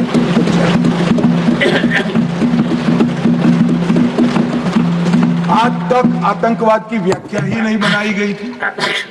पहली बार आतंकवाद की अधिकृत व्याख्या बनाई है। तकनीक को बढ़ावा दिया गया है। इलेक्ट्रॉनिक और डिजिटल साक्ष्य माने जाएंगे। डिजिटल तरीके से देश में कहीं पर से आप गवाही दे सकते हो। जेल से कोर्ट में जाने की किसी को जरूरत नहीं है। कोई ऑफिसर को अपनी ऑफिस से ही गवाही देने का अधिकार दिया है और समरी ट्रायल को भी छोटे मोटे अपराधों के लिए हमने कंपलसरी कर दिया है। अंडर ट्रायल को निश्चित अवधि के अंदर केस नहीं चलता है तो शासन की जिम्मेदारी होगी इसको बेल दे देने की। फर्स्ट टाइम ऑफेंडर अगर 1/3 सजा काट लेते हैं तो उनको बेल को अधिकार बना दिया गया है। गवाहों की सुरक्षा के लिए एक योजना कानून के अंतर्गत ही हमने सुनिश्चित की है। चेन स्नेचिंग को पहली बार अपराध के अंदर व्याख्यायित किया गया है और मान्यवर मुझे आनंद है कि इर्रिस्पेक्टिव ऑफ पार्टी सभी राज्यों ने इस कानून को स्वीकारा है। इसलिए मैं सभी राज्य सरकारों का भी अभिवादन करना चाहता हूं। धन्यवाद। 19 राज्यों के साथ मेरी रिव्यू बैठक हुई है मान्यवर। BPRND NCR भी हैंड होल्डिंग भी कर रहे हैं और मुझे भरोसा है कि और 1 साल के अंदर हर थाना ये कानूनों के लिए पूरे टेक्निकल अपग्रेडेशन के साथ तैयार हो जाएगा मान्यवर। और ये देश की आपराधिक व्यवस्था में बहुत बड़ा फर्क होगा। परंतु ये सब कर आपराधिक न्याय प्रणाली के 5 स्तंभ जो है इसको हम टेक्निकल दृष्टि से अपग्रेड नहीं करते हैं तो हम सफल नहीं हो सकते। तो हमने ई कोर्ट, ई जेल, ई फोरेंसिक, ई अभियोजन, ई साक्ष्य, ई समन, निदान, आईमोट, इटोस, एनडीएफओ और एनडीएसओ, ये सारे प्रमुख घटक के साथ सीसीटीएनएस जो देश के 99.5% पुलिस स्टेशन को अब तक जोड़ चुका है, ऑनलाइन जोड़ चुका है, इसके साथ जोड़ने की हमने व्यवस्था की और कई सारे पोर्टल और डेटा बनाए हैं। सीसीटीएनएस आपराधिक वो का ट्रैकिंग, इसकी नेटवर्क सिस्टम है। आईसीजीएस हमारे पुलिस, न्यायालय, जेल, फोरेंसिक और प्रोसिक्यूशन को जोड़ता है। 1930 ये साइबर अपराधों के लिए हेल्पलाइन है, उसको भी इसके साथ जोड़ दिया है। मैप ड्रग्स ऐप वो नशीली दवाइयों के कारोबार के गुनहगारों को जोड़ता है। एनकोड सारी नशीली दवाइयों की सूचनाओं को इसके साथ जोड़ता है मान्यवर। मानस हेल्पलाइन वो गोपनीय सूचना ड्रग एडिक्ट्स की देने के लिए इसके साथ जोड़ी है। नफीस इसके अंदर 1,06,00,000 अपराधियों का फिंगरप्रिंट हमने करा है, जिससे तुरंत ही अपराधी की पहचान हो सकती है। आपातकालीन प्रतिक्रिया 112 को भी इसके साथ जोड़ दिया गया है। क्राइम एक्ट ये टेररिज्म से जुड़े हुए, साइबर क्राइम से जुड़े हुए सारे अपराधों को जोड़ता है। सीमा बाढ़ निगरानी प्रणाली को भी इसके साथ जोड़ा है और स्मार्ट सिटी मिशन से अर्बन पुलिसिंग को भी जोड़ा है। और मान्यवर आने वाले दिनों में अलग अलग साइलोज में जो डेटा पड़े हैं, ये डेटा को हम एक दूसरे के साथ बात करने वाला सॉफ्टवेयर भी बनाने के लिए हम इनिशिएटिव ले चुके हैं। और मान्यवर ये सारा साइबर अपराध जो है, इसको रोकने के लिए हमने I4C बनाया है। मोदी जी ने I4C को बड़ा पुख्ता करने के लिए गृह मंत्रालय को पर्याप्त धन भी दी है और कठोर सूचनाएं भी दी है। और ये हेल्पलाइन में कोई भी कॉल आने के कुछ सेकंड के बाद ही आपके साथ धोखाधड़ी करने वाला व्यक्ति का बैंक अकाउंट कुछ सेकंड्स में सीज हो जाता है। और इसके साथ हमने वर्टिकल बनाए हैं। National cyber crime threat analytic unit, national cyber crime reporting portal, national cyber crime forensic laboratory, national cyber crime training centre, joint cyber crime investigation task force और cyber crime ecosystem management unit और national cyber crime research and innovation centre. इस 7 vertical में ICGS 1 और ICGS 2 काम करें। और ICGS 2 में ये जो खाका बना है, उसको हर राज्य और आने वाले कॉलर की वृद्धि में होने वाली बढ़ोतरी को देखकर इसके क्षमता वर्धन का भी काम हो रहा है। और ये phase 2 one data one entry के सिद्धांत पर हाई स्पीड कनेक्टिविटी के साथ एक समर्पित और सुरक्षित क्लाउड आधारित इंफ्रास्ट्रक्चर के तहत बनाया जाएगा। और मैं मानता हूं कि इसके बाद ढेर सारा डेटा हमने अब तक जो लेगेसी डेटा भी कलेक्ट किया है। सीसीटीएनएस में 17,717 71 पुलिस स्टेशन कर दिए हैं। 34 करोड़ 1 लाख पुलिस रिकॉर्ड आज हमारे पास डेटा पर उपलब्ध है। लगभग ई कोर्ट में 22,000 अदालतों को जोड़ लिया गया है। ई प्रिजन में 2.2 करोड़ कैदियों का डेटा हमारे पास उपलब्ध है। 1361 जेलों को जोड़ दिया गया है। ई प्रोसिक्यूशन में 1 करोड़ 93 लाख से अधिक प्रोसिक्यूशन केसों की सामग्री उपलब्ध है। ई फोरेंसिक में 28,70,000 से अधिक फोरेंसिक का डेटा देश की 117 फोरेंसिक लैब का आज जमा हो चुका है। नफीस के अंदर 1,12,00,000 का फिंगरप्रिंट का डेटा है। इंटीग्रेटेड मॉनिटरिंग ऑफ टेररिज्म में आईमॉट में यूओपीए के 22,000 केसों का डेटा हमने रजिस्टर कर दिया गया है। निदान में 8,11,000 से ज्यादा नार्को ऑफेंडर का डेटा उपलब्ध है। Human trafficking offender 1,28,000 human trafficker का डेटा उपलब्ध है और 16 लाख अलर्ट मैक के इसके साथ उपलब्ध है। मान्यवर, ये सारा डेटा अभी एक अलग अलग साइलोज में पड़ा है। अब हम आर्टिफिशियल इंटेलिजेंस का उपयोग कर ये सारा डेटा एक दूसरे के साथ बात कर कई सारे एनालिसिस, क्राइम कंट्रोल और क्राइम को रिस्ट्रिक्ट करने के लिए हमें उपलब्ध कराएंगे। ये लगभग 6 माह में ये सारा प्रयोग हमारा पूरा हो जाएगा। मान्यवर जी, जब हो जाएगा तब जो मैं कह रहा हूं कि हमारी आपराधिक न्याय प्रणाली दुनिया की सबसे आधुनिक न्याय प्रणाली है, वो हवा में नहीं करा। 19 में अक्टूबर में हमने कानून बनाने की शुरुआत की। 23 तक कानून बन चुका, 24 में लागू हुआ और 19 की शुरुआत से ही ये सारे स्तंभ में हमने डेटा जनरेशन की शुरुआत की थी और 22 में हमने आर्टिफिशियल इंटेलिजेंस का उपयोग कर सॉफ्टवेयर बनाने की शुरुआत की, जो मुझे लगता है लेट से लेट दिसंबर तक बन जाएगा। मान लो ये सारा जब बन जाएगा तब अपराधियों को बचने की जगह नहीं मिलेगी और मुझे लगता है इसमें तो विपक्ष को कोई तकलीफ नहीं होनी चाहिए। मान्यवर, जब हम फॉरेंसिक साइंस की बात करते हैं तो हमने फॉरेंसिक साइंस के क्षेत्र में चतुष्कोणीय स्ट्रेटेजी अपनाई है। इंफ्रास्ट्रक्चर में मजबूती, विशेषज्ञों के मैन पावर का निर्माण और दुनिया भर की अद्यतन फॉरेंसिक टेक्नोलॉजी को उपलब्ध करना और R&D को बढ़ावा देना। हमने नेशनल फॉरेंसिक साइंस यूनिवर्सिटी की स्थापना की, जो तज्ञ युवाओं की फौज बना रहा है। 72 अलग अलग क्षेत्र में PhD तक के कोर्स बन चुके हैं।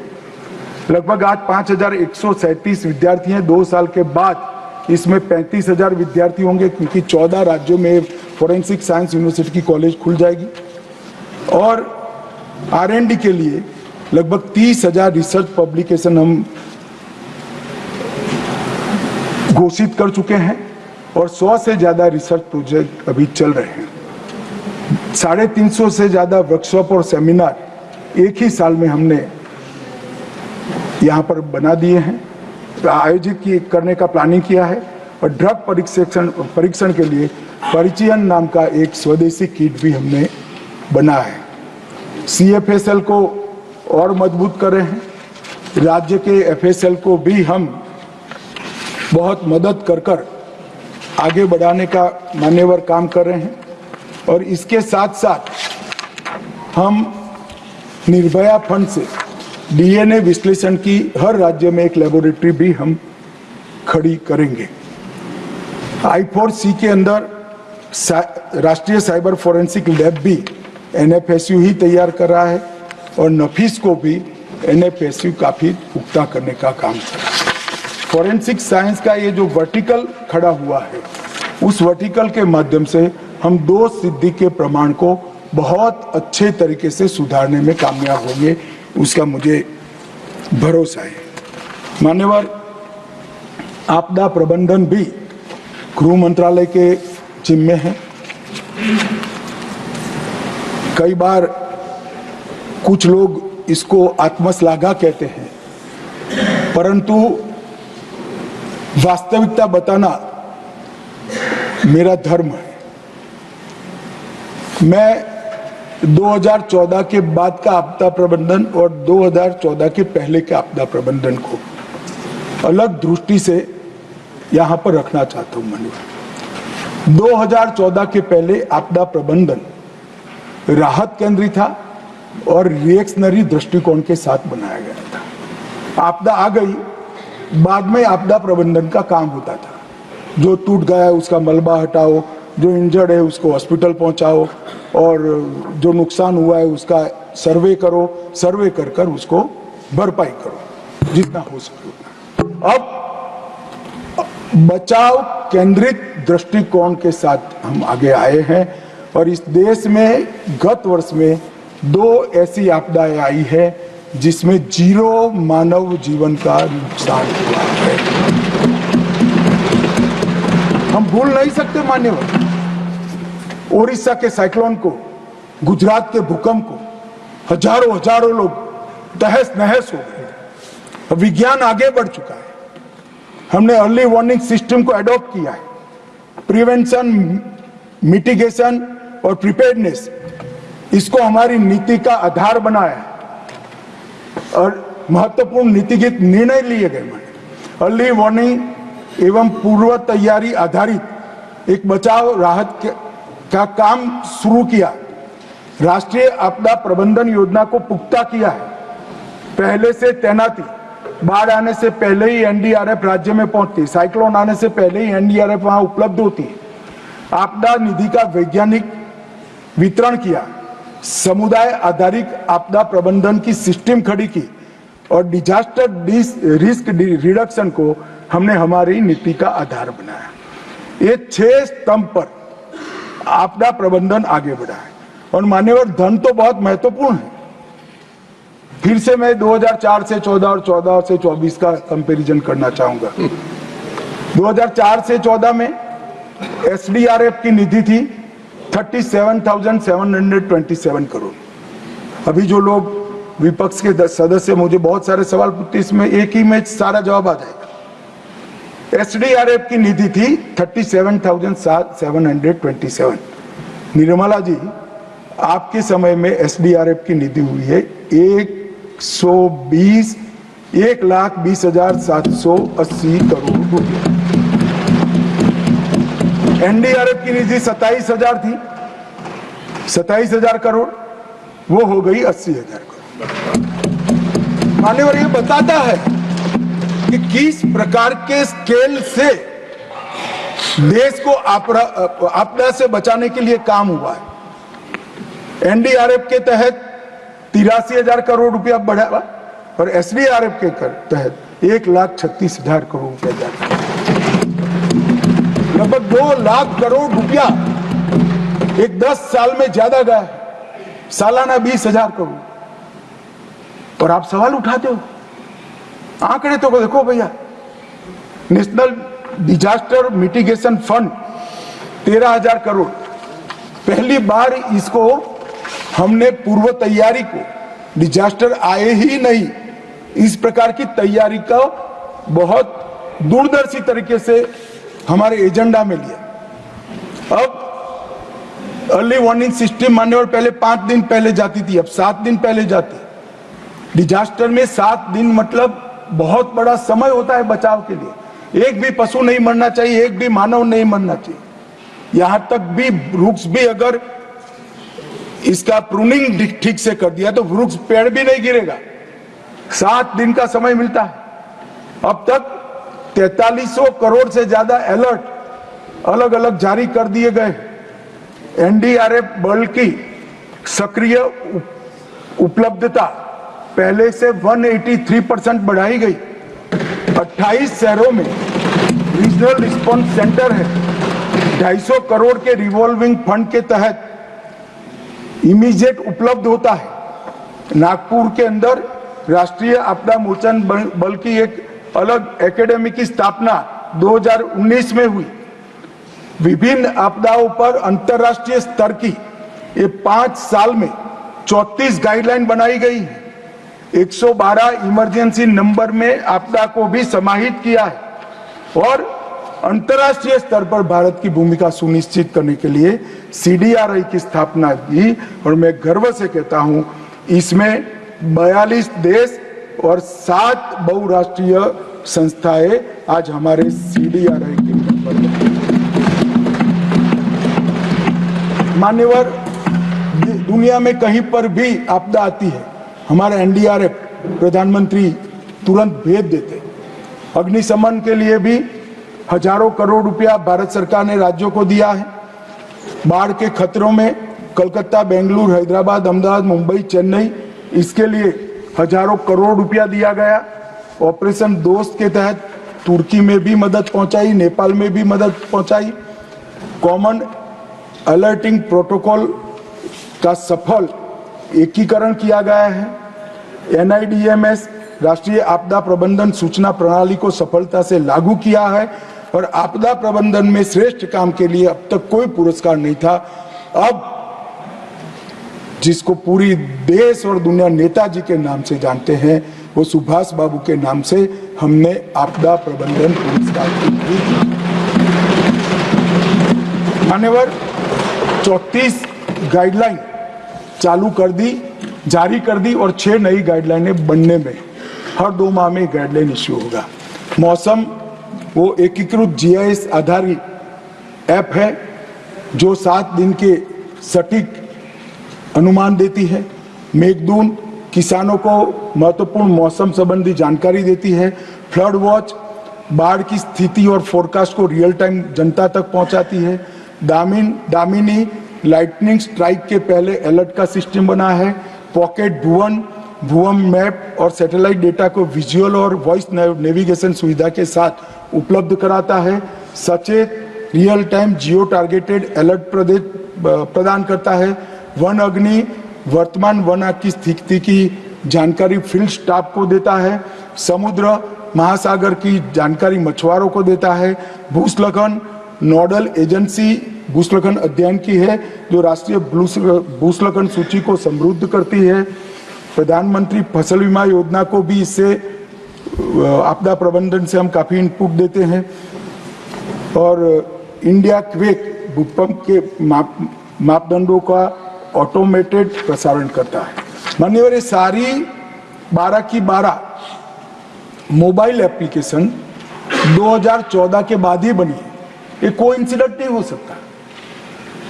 कोई व्यक्ति आपदा प्रबंधन को वैज्ञानिक दृष्टि से, संवेदनशील मन से और परिणाम लाने की दृढ़ इच्छा शक्ति के साथ जब देखता है, तब 10 साल में इतना बड़ा काम होता है।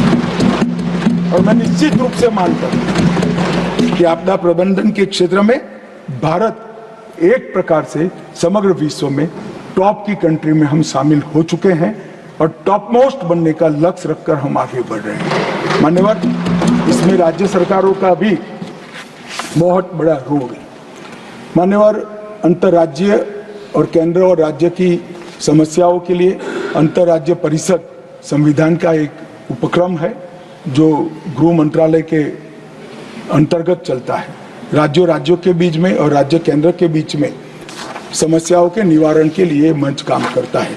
मान्यवर, 2004 से 14 उसमें जोनल काउंसिल की 11 बैठक हुई थी। हमारे यहाँ कोविड के 2 साल बेकार गए, एक प्रकार से 8 ही मिले, पर 11 के सामने हमने 10 साल में, एक प्रकार से 8 साल में 27 बैठकें की और स्टैंडिंग कमेटी की 14 के सामने 33 की और औसत बैठक प्रतिवर्ष आपके समय में 2.7 था, हमारे समय में 7 रहा है अगर 8 साल गिने तो। और समस्या का निवारण, बैठकें तो होती रहती, बैठक में हुआ क्या? तो आपके समय में 448 मुद्दों का समाधान हुआ था। नरेंद्र मोदी जी के समय में 1280 मुद्दों का समाधान। ये राज्य के बीच में जो समस्या है ये सालों तक लिंगरिंग रहती है और मान्यवर यहां जो निपटान हो जाता है उसको प्रगति के माध्यम से मोदी जी स्वयं मॉनिटर करते हैं और राज्य के प्रोजेक्टों को आगे। कई ऐसे प्रोजेक्ट है जो मनमोहन सिंह के दूसरे साल में शुरू हुए थे और मोदी जी के 5वें साल में समाप्त हुए, क्योंकि 10 साल में कुछ हुआ ही नहीं। मान्यवर, ये अंतर्राज्यीय परिषद इतना प्रमुख साधन है हमारे फेडरल स्ट्रक्चर को मजबूत करने का। और ये जो फेडरल स्ट्रक्चर की दुहाई देते हैं, मैं बोलना नहीं चाहता, बुरा लग जाता है सबको, फिर कहते कटु बात करते हैं, बोलो बोलो क्या, फिर खड़े हो जाते हो भी। मान्यवर, बैठकों में आने की भी फुर्सत नहीं है, खुद का तो छोड़ो, चीफ सेक्रेटरी को भी नहीं भेजते। ये तो गंभीरता है। खैर छोड़िए, आज मैं राजनीति करने नहीं आया हूं। मान्यवर, एक दूसरा प्रोजेक्ट है हमारा वाइब्रेंट विलेज प्रोग्राम। मान्यवर, मैं भी अनुशासन प्रेषित हो गया था और डॉक्टर ने कहा था कि 90 मिनट के बाद 5 मिनट का रेस्ट लेना है। तो आपका स्टेमिना तो चल रहा है और मैं मान्यवर मेडिकल अनुशासन दिखाकर वापस आ गया। मान्यवर, आपकी और मेरी आयु में भी बड़ा अंतर है, काफी अंतर है, बल्कि 2 जनरेशन है। मान्यवर, एक वाइब्रेंट विलेज प्रोग्राम का भी मैं बात करना चाहूंगा। हमारे बॉर्डर पर जो विलेज है, गांव है, कठिन भौगोलिक परिस्थिति में स्थित है। कहीं 48 डिग्री टेम्परेचर है, कहाँ -48 डिग्री टेम्परेचर है, कोई चोटियों पर है तो कोई रेगिस्तान में है, कोई वनों में है। ये गांवों से सुविधाओं के लिए पलायन हो रहा है और जिस देश के बॉर्डर के गांव खाली हो जाते हैं, उस देश की बॉर्डर कभी सुरक्षित नहीं रह सकती। तो एक नए अप्रोच के साथ नरेंद्र मोदी सरकार ने हमारे गांवों को देखना शुरू किया। पहले इसको देश का अंतिम गांव कहते थे, अब उसको देश को पहला गांव कहते हैं। और एक सिर्फ कंसेप्चुअल बदलाव नहीं है, विकास की दृष्टि से भी बदलाव लाने का कार्यक्रम मोदी जी लेकर आए। प्रथम गांव कह तो दिया, मगर मैं दावे से कहता हूं साहब, 10 साल में सुविधाओं की दृष्टि से भी ये गांव देश के प्रथम नंबर के गांव। और इसके लिए वाइब्रेंट विलेज प्रोग्राम लाया गया है। इसमें 90% केंद्रांश है और 10% राज्य का अंश है। इस अनुपात में निधि जारी की जाती है। लद्दाख में 100% है क्योंकि वो यूटी है। 19 जिले 46 ब्लॉक के चुनिंदा गांवों को पहले चरण में 15,223 योजनाओं के साथ 4800 करोड़ रुपए के आवंटन से हमने 662 गांवों को इसमें एडॉप्ट किया। अरुणाचल प्रदेश के 455, हिमाचल के 75, उत्तराखंड के 51, सिक्किम के 46 और लद्दाख के 35। ये प्रथम चरण है। द्वितीय चरण में पूरी सीमा आएगी। तो 662 गांव में ये प्रोग्राम शुरू किया।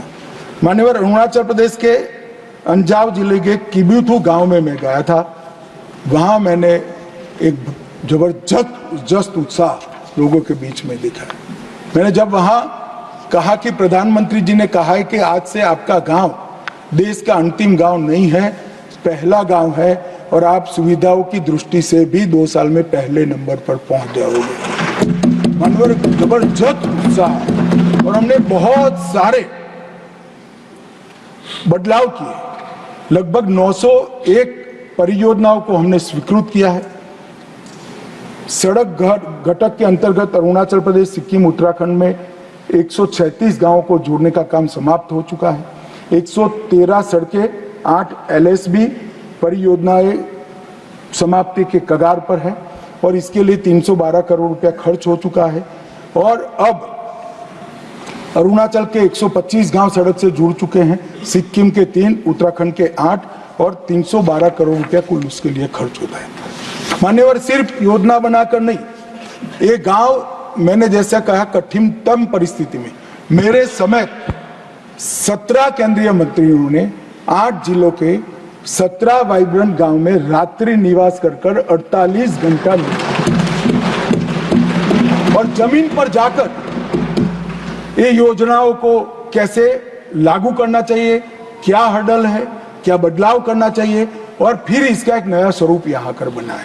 17 केंद्रीय मंत्रालय के मंत्री, 92 IAS ऑफिसर और 256 राज्य के ऑफिसरों ने इस सभी गांवों में 48 घंटा निकाला है।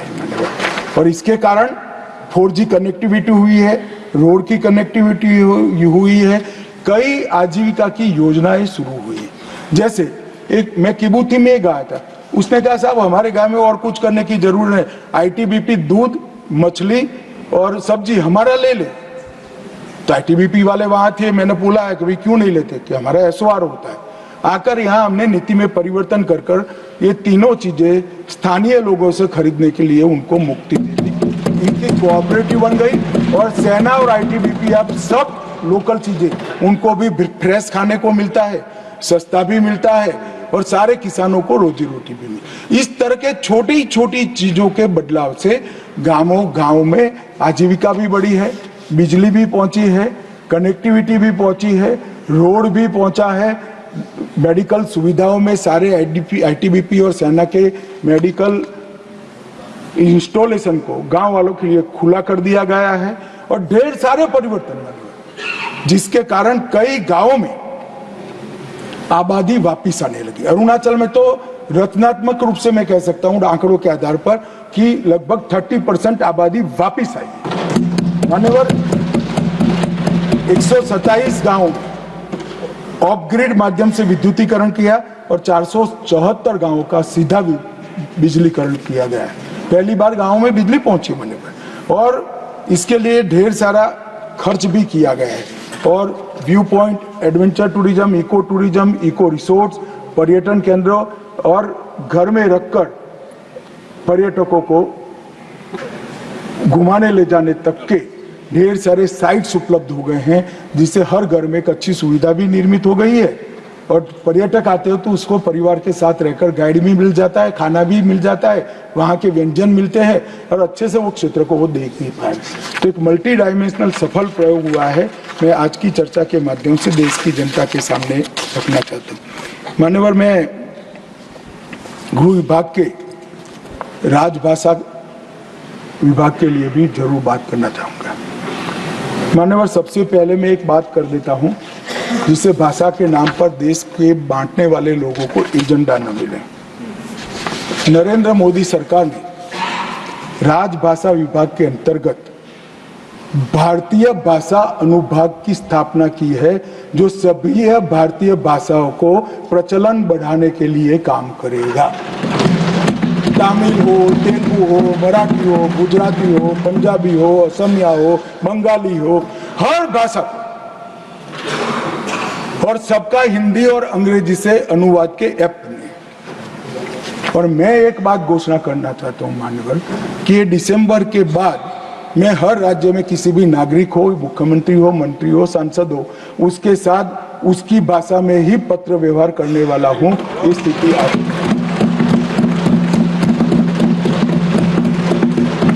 जो भाषा के नाम पर दुकान चलाते हैं अपने भ्रष्टाचार को छुपाने के लिए, उनको मजबूत जवाब। भारत की एक एक भाषा भारत की संस्कृति का गहना है। मान्यवर क्या कहते हैं कि हम दक्षिण की भारत के भाषाओं के विरोधी हैं, कोई राज्य की भाषा के विरोधी कैसे हो सकते हैं? हम भी तो वहीं से आते हैं। मैं भी गुजरात से आता हूं, निर्मला जी तमिलनाडु से आते हैं। कैसे हम विरोध कर सकते? क्या बात करते हो?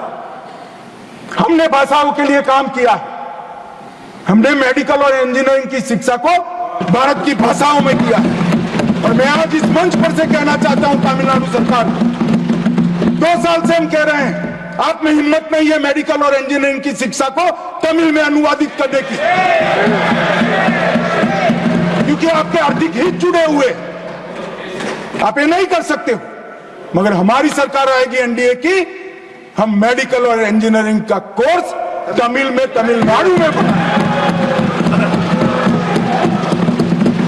आने वाले भाषा के नाम पर जो जहर फैला रहे, मैं उनको कहना चाहता हूं कि हजारों किलोमीटर दूर की कोई भाषा आपको अच्छी लगती है और भारत की भाषा आपको अच्छी नहीं लगती।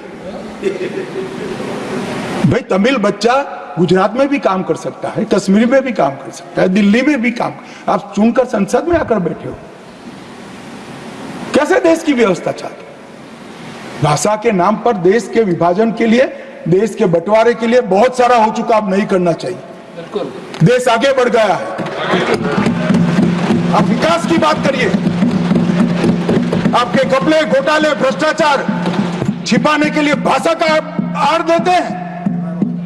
हम एक्सपोज करेंगे, गांव गांव जाकर एक्सपोज करेंगे ये भ्रष्टाचार छुपाने के लिए भाषा।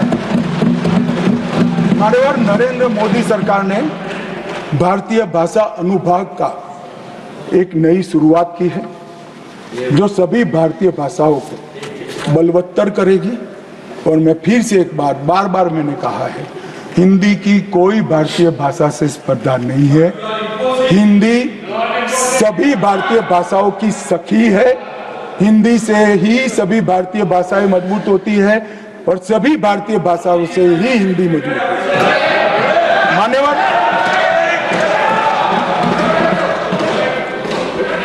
मान्यवर, राजभाषा के लिए हमने 3 खंड राष्ट्रपति महोदय को सबमिट किए हैं और राजभाषा के साथ साथ सारी भारत की भाषाओं के विकास के लिए नरेंद्र मोदी सरकार, भारतीय जनता पार्टी और पूरा एनडीए प्रतिबद्ध है। इसमें किसी को शंका नहीं।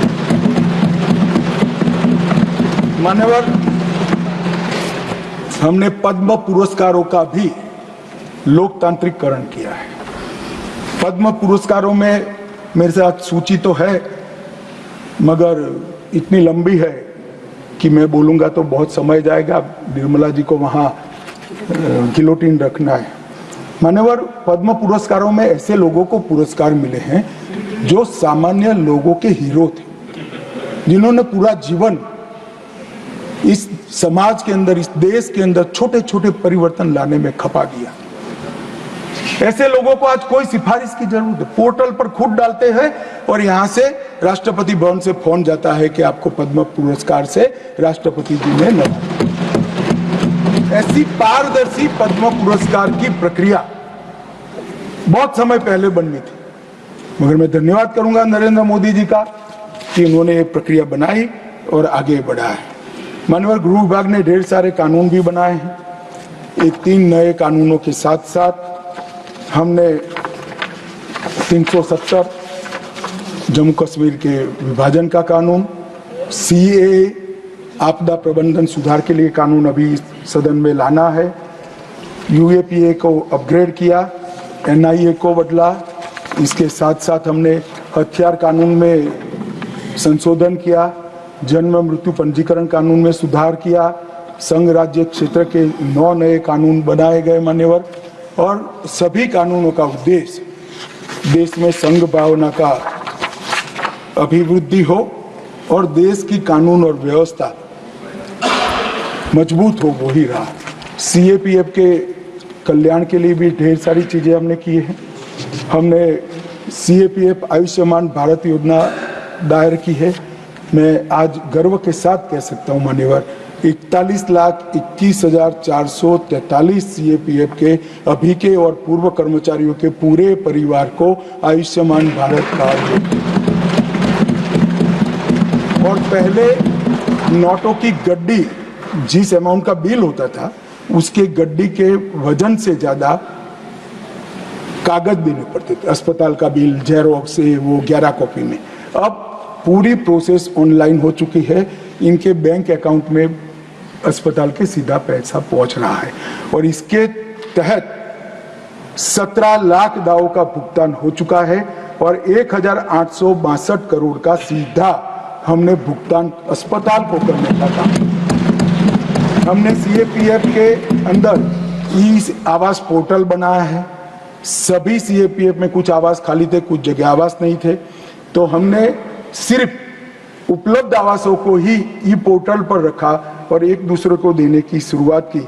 इसमें 1 लाख लोगों को आवास मिल गया, मतलब 1 लाख लोगों का आवास खाली पड़ा था। हमने हाउसिंग सेटिस्फेक्शन रेशियो में भी कांग्रेस के समय से 16 करोड़ की वृद्धि की है। माननीय इंफ्रास्ट्रक्चर के लिए भी ढेर सारा खर्चा किया है। केंद्रीय पुलिस कल्याण भंडारण का भी ढेर सारा सुधार किया है और इसमें स्वदेशी चीजों को हमने उपलब्धता बढ़ाई है। अनुग्रह राशि में भी वृद्धि की है। भारत के वीर निधि शुरू की गई।